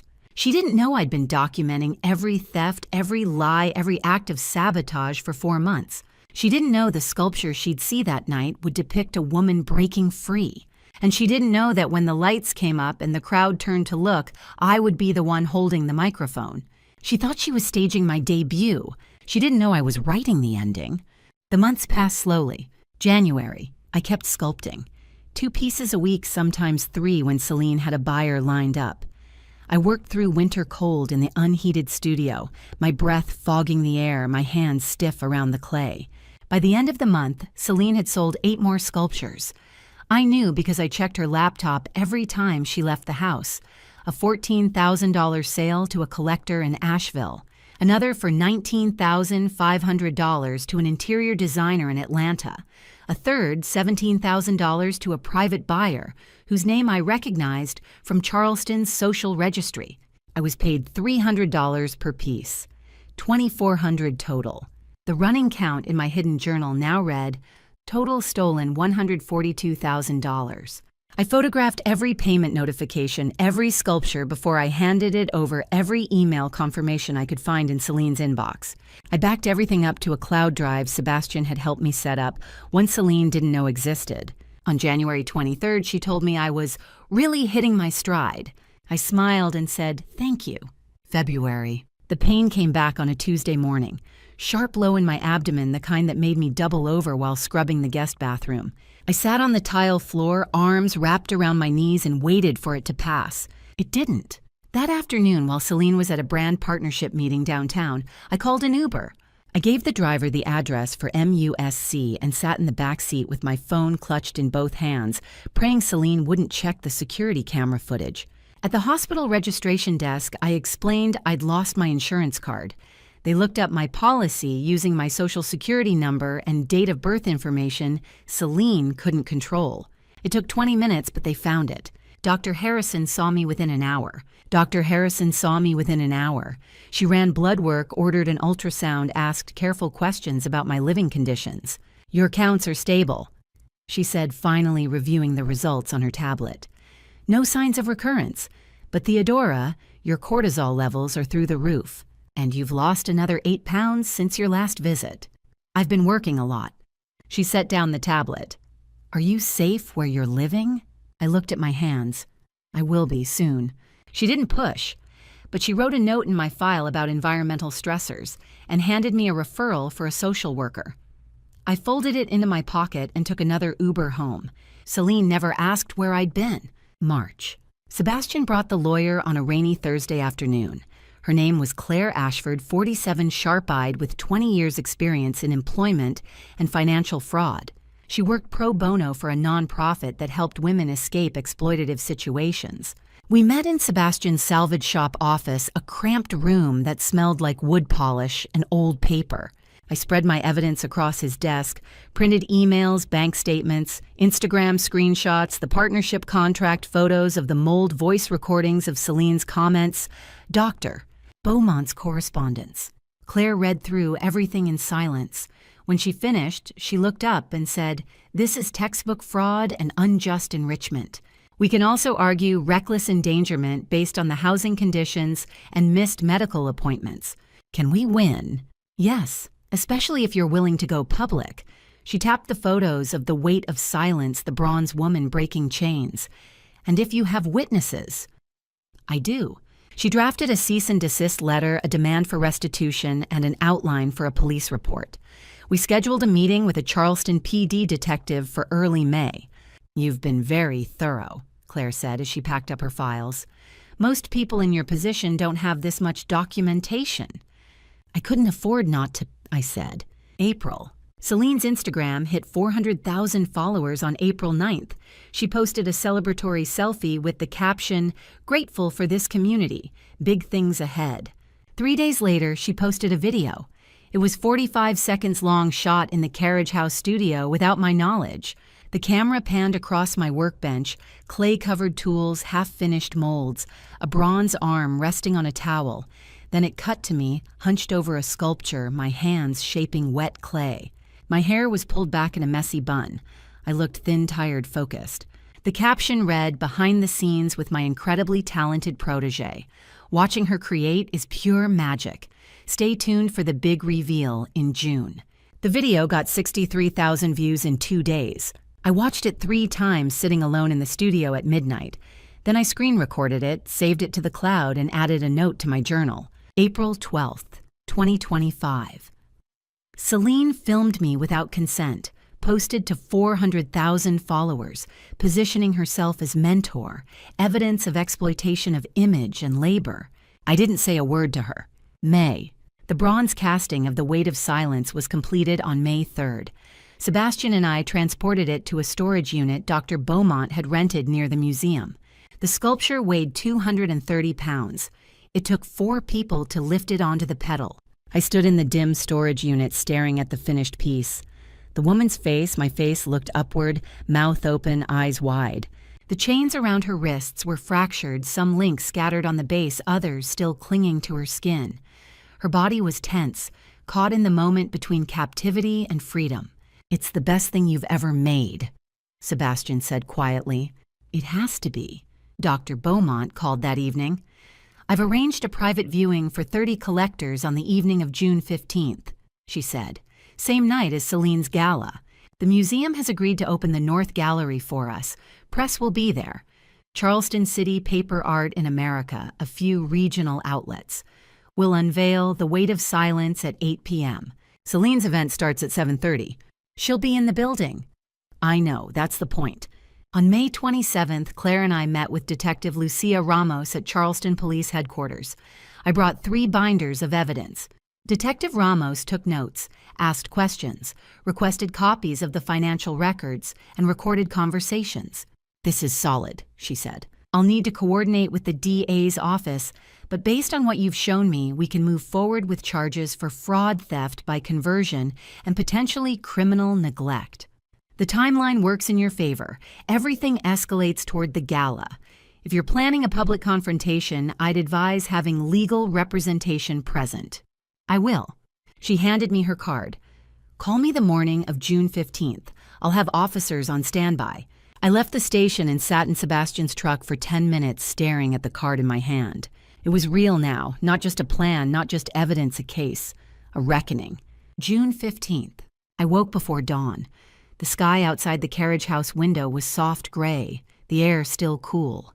I stood in the center of the studio and looked around at the empty workbenches, the shelves of tools, the faint dust of dried clay on the floor. This was the last morning I would wake up here. I showered dressed in the only nice outfit I owned, a simple navy sheath dress I'd bought 6 years ago for an architecture firm holiday party. It still fit, though it hung a little looser now. I brushed my hair, pinned it back, put on the small silver earrings my mother had left me. In the kitchen, I made coffee and sat at the table watching the sun rise over the magnolia trees. At 7 a.m., my phone buzzed. A text from Dr. Beaumont. "Everything is ready. See you tonight." Another from Sebastian. "You've got this." Another from Claire Ashford. "Detective Ramos is on standby. I'll meet you at the museum at 6 p.m. I finished my coffee, washed the cup, and set it in the dish rack. Then I walked back to the studio, picked up my phone, and opened the voice recorder app one last time. June 15th, 2025, 7 a.m. Today is the Charleston Museum Gala. Celine thinks she's unveiling Vesper as her protege. She doesn't know Doctor. Beaumont has organized a private viewing in the same building. She doesn't know the police have been briefed. She doesn't know the collectors, the press, and the buyers she lied to will all be in the same room. I paused looking out the window at the main house, the columned porch, the wrought iron balconies, the place that had been both shelter and prison. Today the world will know my name. I stopped the recording, saved it, and put the phone in my purse. Then I walked out the door. Before I reveal what happened at the prom, the night everything will be exposed, please leave comment 15 so I know you're still following along. The next part is crucial. And please note the story contains some fictional elements and may not be entirely true. If you don't want to hear more, you can stop here. The Charleston Museum of Art glittered with 200 guests. I arrived at 6, stepping through the arched entrance into a hall lit by crystal chandeliers. Men in tuxedos, women in silk gowns, waitstaff circulating with champagne flutes. A string quartet played Vivaldi near the east wall. Photographers clustered by the red carpet flashes popping every few seconds. I wore my navy dress and my mother's silver earrings. I carried nothing but a small clutch with my phone, my ID, and Detective Ramos's card. Celine spotted me immediately. She crossed the room in a rose gold gown, her smile wide and practiced. "Theodora, you made it." She kissed my cheek, then turned to the couple beside her. "This is my sister, the sculptor I've been mentoring. Isn't she wonderful?" The couple nodded politely. Celine gestured toward the back of the hall. "I've saved you a seat at table 12. It's near the display. You'll have a perfect view. Table 12 was 3 rows from the back, not the VIP section near the stage where Colton sat with Charleston's art patrons and a state senator, not even the middle tables where local collectors and gallery owners mingled. The back. I smiled. Thank you.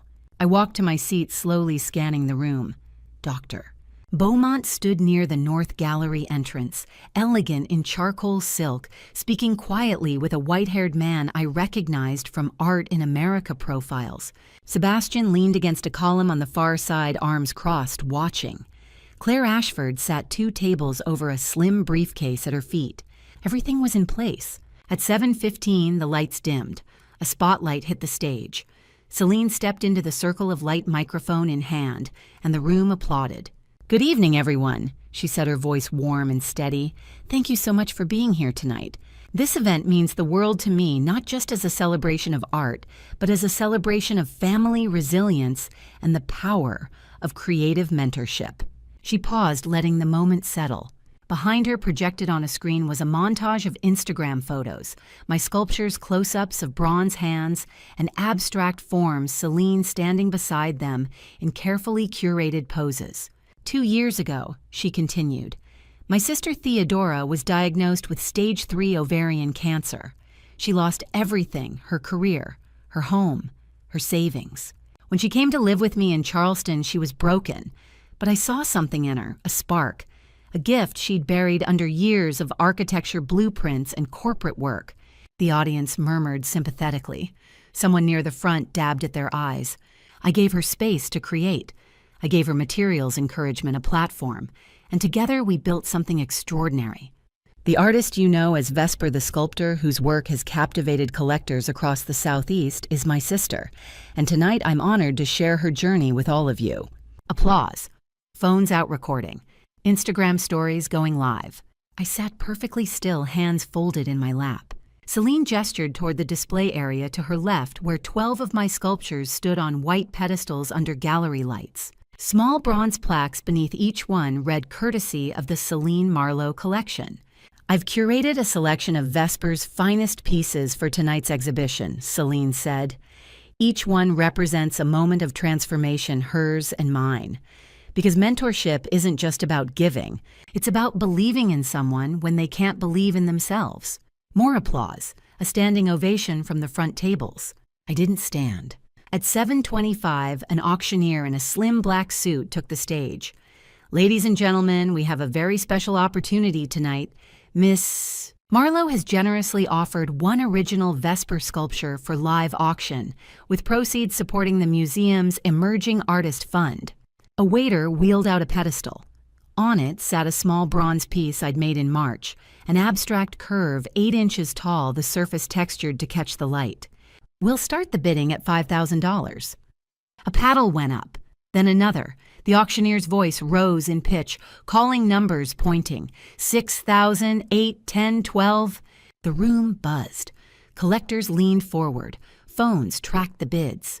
15,000, 16, 18. Sold $18,000 to Paddle 73. Applause erupted. I looked toward the winning bidder, a man in his 50s, silver-haired, wearing a Rolex. He shook Colton's hand. I recognized him from a dinner months ago, one of Colton's real estate partners.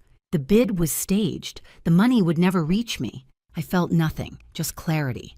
Celine returned to the microphone, her face glowing. Thank you all so much. And now I'd like to invite my sister to the stage.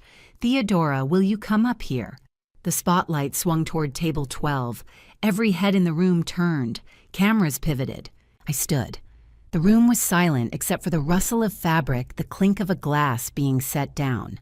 I walked to the stage slowly, deliberately. Celine extended her hand, pulling me into the light. She wrapped an arm around my shoulders, squeezing gently, and turned us both toward the audience. Theodora has been so humble about her work, Celine said into the mic. But tonight I want her to share her journey with all of you. The struggle, the hope, the gratitude. She held out the microphone. Tell them, Theodora. Tell them what this has meant to you. She expected tears. She expected a trembling voice, a story about sisterly love and second chances. She expected me to thank her in front of 200 witnesses to validate the narrative she'd spent 8 months constructing. The microphone was warm in my hand. I could feel its weight, the faint hum of the sound system vibrating through the metal. I looked out at the audience. Faces I didn't know watching me with polite curiosity. A few phones still recording. Celine beside me, smiling, her hand resting lightly on my back. I took a breath. "Thank you, Celine," I said, my voice clear and even, "for giving me this opportunity." Her smile widened. "Because tonight," I continued, "I'm going to tell them the truth." The room went still. Celine's hand tightened on my shoulder. Her smile faltered just barely. "Theodora." I stepped away from her, turning to face the audience fully. "My name is Theodora Marlowe," I said into the microphone. "I am the sculptor known as Vesper, and everything you just heard was a lie." The silence shattered. Murmurs rippled through the crowd. Cameras swung toward me. Celine's face drained of color. I took the microphone, but I didn't say what she expected.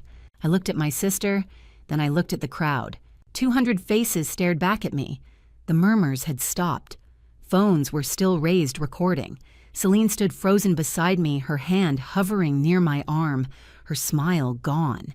I took a breath and stepped forward away from her toward the edge of the stage. "My name is Theodora Marlowe," I said into the microphone, my voice steady. "I am the sculptor you know as Vesper. Every piece in this room, every bronze curve, every textured surface, every signature hidden along the base I made with my own hands." I gestured toward the display behind me where 12 of my sculptures stood on white pedestals under gallery lights. My sister didn't discover me. She didn't mentor me. She stole from me. The room erupted. Gasps, whispers, a few sharp intakes of breath. Someone near the front said, "Oh my God." Celine lunged for the microphone. "Theodora, stop." I stepped back, turning my body so she couldn't reach me. A security guard moved closer to the stage, watching. "I have proof," I said. I pulled a small remote from my clutch and clicked it. The projection screen behind me, the one that had shown Celine's curated Instagram photos, flickered.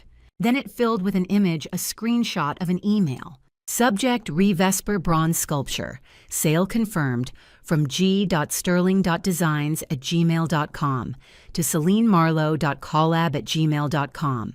Date October 18th, 2024. Hi Celine, wire transfer completed. $28,000 as agreed. Can't wait to feature this piece in the Kiowa project. Thanks again." I let the audience read it. Then I clicked to the next image, a bank statement showing the deposit. $28,000 into an account under Celine's name. Then another email, another transfer. 15,000, 19,000, 12,000.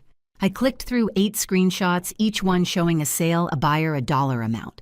The audience watched in silence. "Over 8 months." I said, "My sister sold my work for $274,500.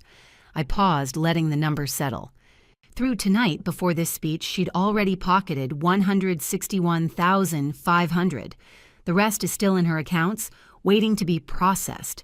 She paid me $9,600 total. The silence broke. Voices rose, shock, outrage, confusion. Cameras pivoted between me and Celine. A woman in the third row stood up, her face pale. Celine grabbed my wrist. "You don't understand," she hissed. "I gave you everything." I pulled free and turned back to the crowd. "Let me show you what she gave me." I clicked the remote again. The screen filled with a photo, the carriage house bathroom ceiling, black mold spreading across 2 feet of plaster in jagged organic blooms. Another photo, my insurance card, half hidden beneath papers on Celine's desk. Then a screenshot of text messages. "Colton, how much longer do we keep this up, Celine? Until the numbers make sense. And if she gets worse, we're covered. Colton." The house. Celine mine. Already filed the contingency paperwork. The room went deadly quiet. "I have stage 3 ovarian cancer." I said, my voice calm and clear. "I've been in remission for a year, but my sister knew that black mold can trigger relapse in immunocompromised patients. She Googled it 6 weeks before this gala." I clicked to another screenshot, Celine's browser history. "How long does black mold affect immunocompromised patients? Mold exposure, cancer relapse risk. South Carolina tenant mold liability." Someone in the audience gasped. A man near the back swore under his breath. She kept me in a moldy house, I said. She sabotaged my medical appointments. She let me believe I was being cared for while she waited for me to die so she could take everything. Celine's face crumpled. That's not Theodora, you're twisting. Colton moved toward the side exit. A security guard stepped in front of him, arms crossed. I'm not twisting anything, I said. I looked out at the crowd, at the faces, horrified, sympathetic, riveted. I documented everything. I have 7 months of evidence, and I have witnesses. From the back of the room, a woman in charcoal silk stood. Dr. Camille Beaumont walked toward the stage, her heels clicking on the marble floor. The crowd parted for her. She climbed the steps and stood beside me, taking the second microphone from its stand. My name is Dr. Camille Beaumont, she said. I'm a private collector and the owner of 2 Vesper Sculptures pieces I purchased from Celine Marlowe in July and September of last year. I had no idea the artist was being exploited. She turned to the audience. When Theodora contacted me in November, I believed her immediately. I've spent the past 7 months working with her to build a legal case and to arrange tonight's exhibition. She paused. I am offering Theodora exclusive representation through my gallery, including a guaranteed exhibition contract and advance funding for her next 50 pieces. Based on current market value, the publicity from tonight's events, and comparable cases of emerging sculptors gaining national attention, we conservatively estimate the total value of her existing work and 3-year pipeline at $2.6 million. That's assuming fair market pricing, something she was never given. And I will personally advocate for every collector in this room to pay fair price for her work moving forward, including a guaranteed exhibition contract and advance funding for her next 50 pieces. Based on current market value and the publicity from tonight's events, we estimate her complete collection at $2.6 million, and I will personally advocate for every collector here to pay fair price moving forward. The room exploded. Applause, gasps, a few people standing. Cameras flashed like fireworks. Celine staggered back, her face white. No, this is insane. You can't. The side doors opened. 4 Charleston police officers entered, led by a woman in a dark suit, Detective Lucia Ramos. I'd called her that morning just as she'd instructed. If the evidence is presented publicly and she doesn't dispute the facts, Ramos had said, the warrant becomes executable immediately. We'll be in the building. She'd kept her word. She walked calmly to the stage badge clipped to her belt. Celine Marlowe, she said. Celine turned. Yes, but you're under arrest for felony fraud, theft by conversion, and financial exploitation. Detective Ramos pulled a pair of handcuffs from her belt. You have the right to remain silent. The room erupted again. Murmurs, shouts, phones raised higher. Celine's face twisted. This is a mistake. This is Theodora. Tell them. An officer stepped forward and cuffed her wrists in front of 200 witnesses. Flashbulbs popped. Instagram stories went live. A journalist from Charleston City paper pushed to the front notepad out. Colton was detained next, his hands cuffed behind his back. He didn't speak. He just stared at the floor as they led him toward the exit. Celine twisted in the officer's grip, screaming at me over her shoulder. You ruined my life. Everything I built you, destroyed it.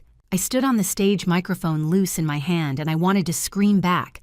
I wanted to tell her she'd tried to let me die.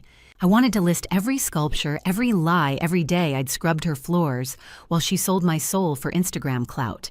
But I didn't say anything. I just watched as they let her out. The crowd watched, too silent now, the room heavy with shock and something like justice. When the doors closed behind her, Dr. Beaumont touched my shoulder.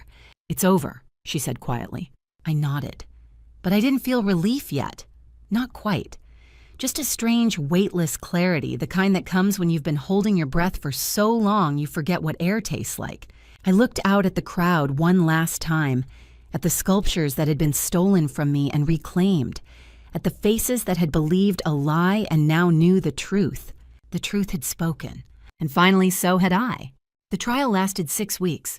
It began in early August in a third-floor courtroom at Charleston County Courthouse. The air conditioning hummed constantly. The jury 12 faces I studied every morning sat in 2 rows along the left wall, watching everything. Celine wore navy blazers and pearl earrings. Colton sat beside her in charcoal suits, his jaw tight. They didn't look at me. The charges were read on day 1. Celine Ann Marlowe and Colton James Westbrook, the clerk said, were charged with 4 counts felony fraud in the amount of $161,500, financial exploitation of a vulnerable adult, reckless endangerment through toxic mold exposure, and identity theft via forged partnership agreement. Celine's lawyer, a silver-haired man named Richard Hale, stood and pleaded not guilty on all counts. The prosecution began the next day. They presented 47 emails printed and bound in 3-ring binders. The assistant district attorney, a woman in her 40s, named Maria Santos, walked the jury through each one. Sales confirmations from collectors in Asheville, Atlanta, Savannah. Wire transfers into Celine's personal account. PayPal receipts showing deposits that never reached me. They showed bank statements, $161,500 in sales, $9,600 paid to me. They presented a mold inspection report from the carriage house. The lab results showed toxic black mold Stachybotrys chartarum at levels dangerous to anyone, lethal to someone immunocompromised. Ms. Marlowe knew her sister had stage 3 ovarian cancer. Santos said, standing in front of the jury. She knew Theodora's immune system was fragile, and she Googled the risks of mold exposure 6 weeks before the gala. She clicked a remote. Celine's search history filled the projector screen. How long does black mold affect immunocompromised patients? A juror in the back row shook his head. Dr. Rebecca Harrison testified on day 9. She wore a gray suit and spoke in calm, measured tones. Theodora Marlowe had 3 follow-up appointments scheduled between February and June of 2025. Dr. Harrison said. She missed 2 of them. When I finally saw her in May, she'd lost 19 pounds. Her cortisol was dangerously elevated. She showed signs of chronic stress and environmental toxin exposure. In your medical opinion, Santos asked, was Ms. Marlowe's health at risk during this time? Yes, significantly. Could the missed appointments and mold exposure have triggered a cancer relapse? Absolutely. Sebastian Vale testified on day 12. He brought a folder of printed Instagram posts, Celine's account, showing my sculptures with captions like, sold, $22,000, and commission inquiries, DM for pricing. I kept records. Sebastian said, his voice steady. Every time Celine posted a sale, I matched it to the date Theodora gave me the piece and the amount Celine claimed she paid. The discrepancies were massive. A sculpture Celine said sold for $300 was listed publicly at $18,000. Richard Hale, Celine's lawyer, cross-examined every witness. He called the emails a family arrangement that was misunderstood. He argued that I'd signed a partnership agreement willingly. He tried to paint me as bitter, ungrateful, vindictive. Isn't it true, he asked Dr. Harrison, that Miss Marlowe could have sought medical care on her own? She had no transportation and no money, Dr. Harrison replied evenly. Her sister controlled both. On day 23, I took the witness stand. I sat in the wooden chair for 4 hours. My lawyer, Claire Ashford, asked me to walk through the timeline. I described arriving in Charleston in January 2024. The chores, the partnership contract, the night I found Celine's laptop, the 7 months I spent documenting everything. Then Claire handed me a printed text thread. Can you read this aloud for the jury? She asked. I looked down at the page. My hands didn't shake. This is a text conversation between Celine Marlowe and Colton Westbrook dated March 10, 2025. I said, Colton asks, how much longer do we keep this up? Celine replies, a few more months. If she stays stable, we ride it out. If she gets worse. Colton, the house. Celine. Already filed the contingency. The house is ours. I looked up. 3 jurors were staring at Celine. One woman in the front row had her hand over her mouth. They were waiting, I said quietly, for me to die. Richard Hale objected. The judge sustained it. But it didn't matter. The jury had heard. On September 18th, after 6 weeks of testimony, the jury deliberated for 11 hours. When they returned, the foreperson, a middle-aged black woman in a blue cardigan, stood and read the verdict. On the count of felony fraud, we find the defendant, Celine Marlowe, guilty. Celine's face went white. On the count of financial exploitation of a vulnerable adult, we find the defendant guilty. Her lawyer touched her arm. She pulled away. On the count of reckless endangerment, we find the defendant guilty. On the count of identity theft, we find the defendant guilty. The foreperson turned to Colton, guilty on all counts. The courtroom erupted whispers, a few gasps, reporters scribbling notes. The judge banged her gavel twice. Sentencing came 3 days later. Celine Marlowe.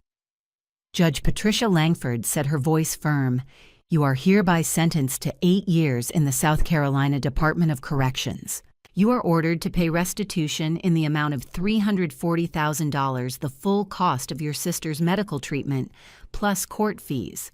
You are permanently prohibited from profiting from any depiction of this case or your sister's story." She turned to Colton. "Colton Westbrook, you are sentenced to 5 years in the South Carolina Department of Corrections and fined $100,000. The same profit prohibition applies." Celine started to cry. Colton stared straight ahead. I sat in the gallery between Sebastian and Dr. Beaumont. Claire sat behind me, her hand resting briefly on my shoulder. I waited for relief, for triumph, for some kind of catharsis. It didn't come. Instead, I felt a vast silence echoing the kind that comes after a storm. The wind dies, the rain stops, and you stand in the wreckage surrounded by what's left, and you realize the quiet is louder than the chaos ever was. When the judge dismissed the court, I walked out of the building into the September heat. News cameras clustered on the courthouse steps. A reporter called my name. I didn't stop. Sebastian drove me home, not to the carriage house, but to the small studio apartment I'd rented in August with the advance from Dr. Beaumont. It had one room, a kitchen the size of a closet, and windows that looked out over a quiet street lined with live oaks. I sat on the floor and stared at the wall for an hour. Justice had been served. Celine and Colton would spend years in prison. I had money, freedom, a future, but I didn't feel whole yet. I felt like someone who'd been holding her breath underwater for so long that even on the surface she couldn't remember how to breathe.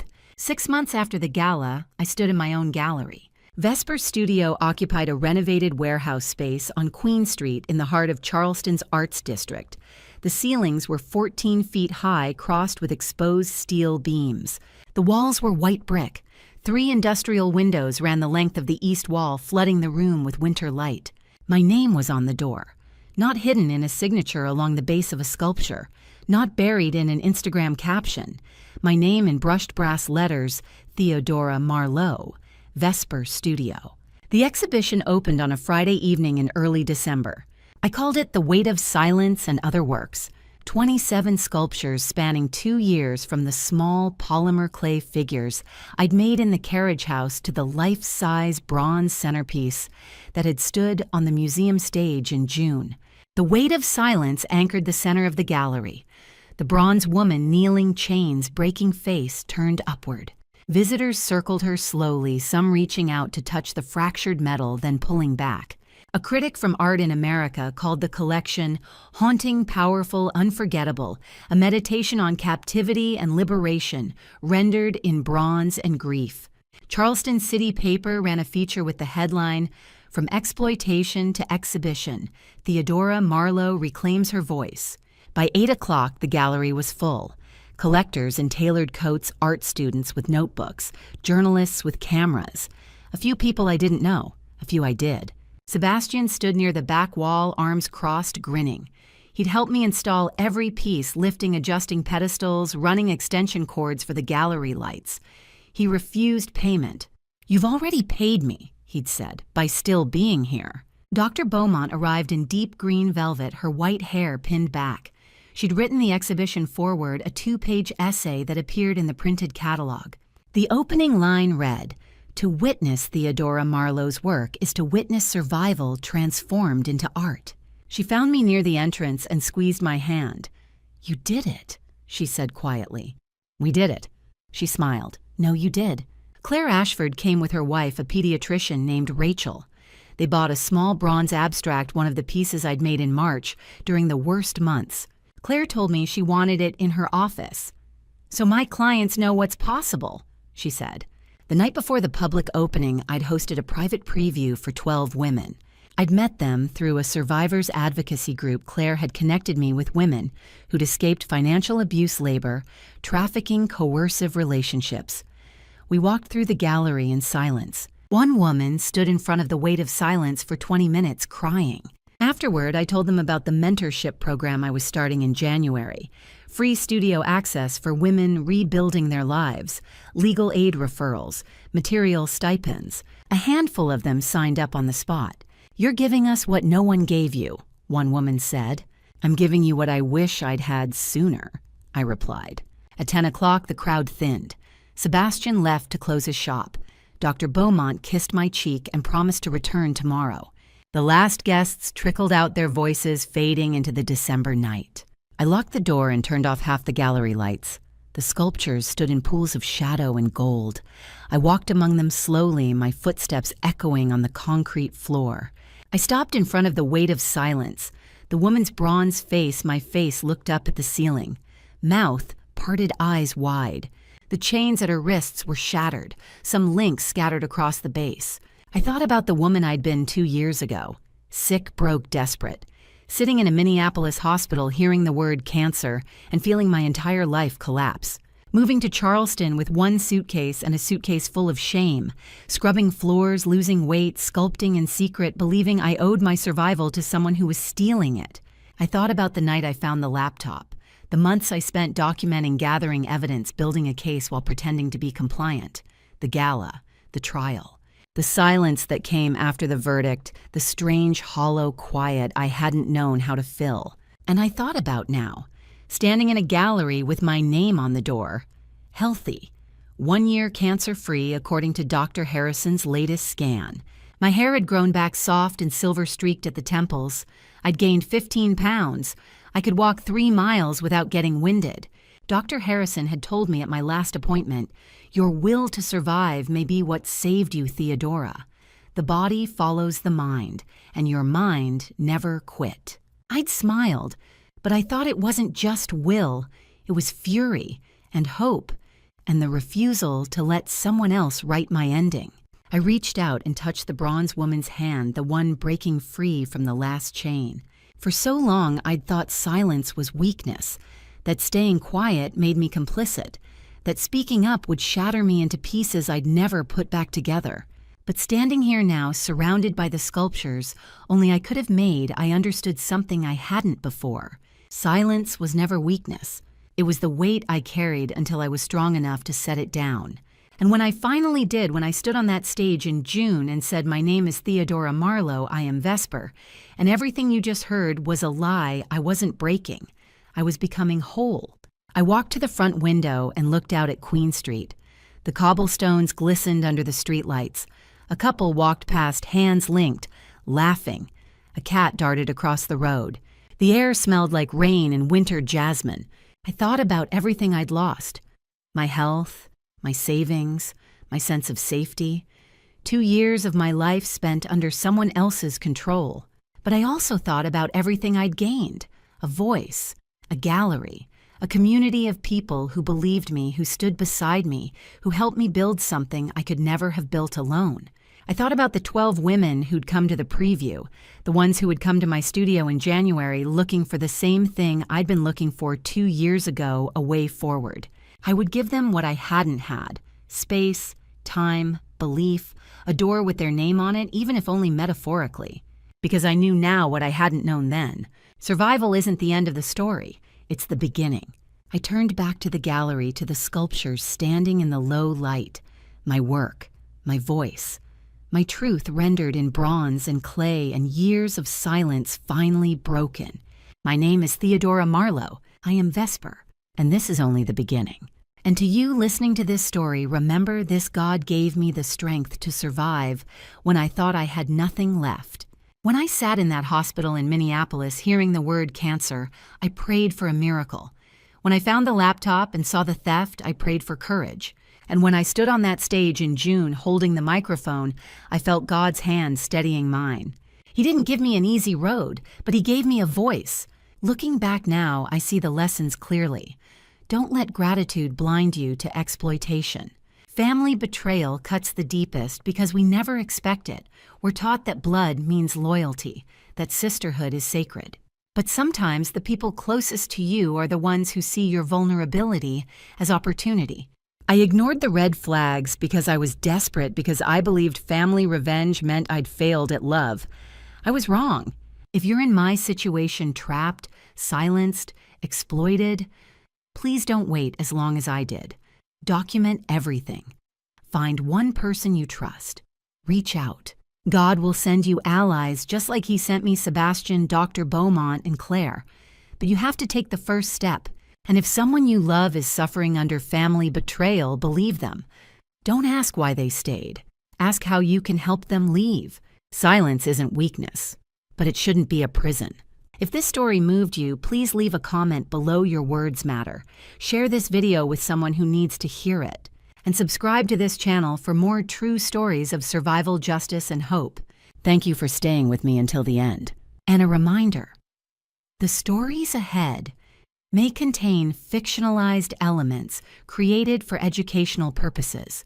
If this content isn't for you, feel free to choose something else that suits you better. My name is Theodora Marlowe. I am Vesper, and I'm still here.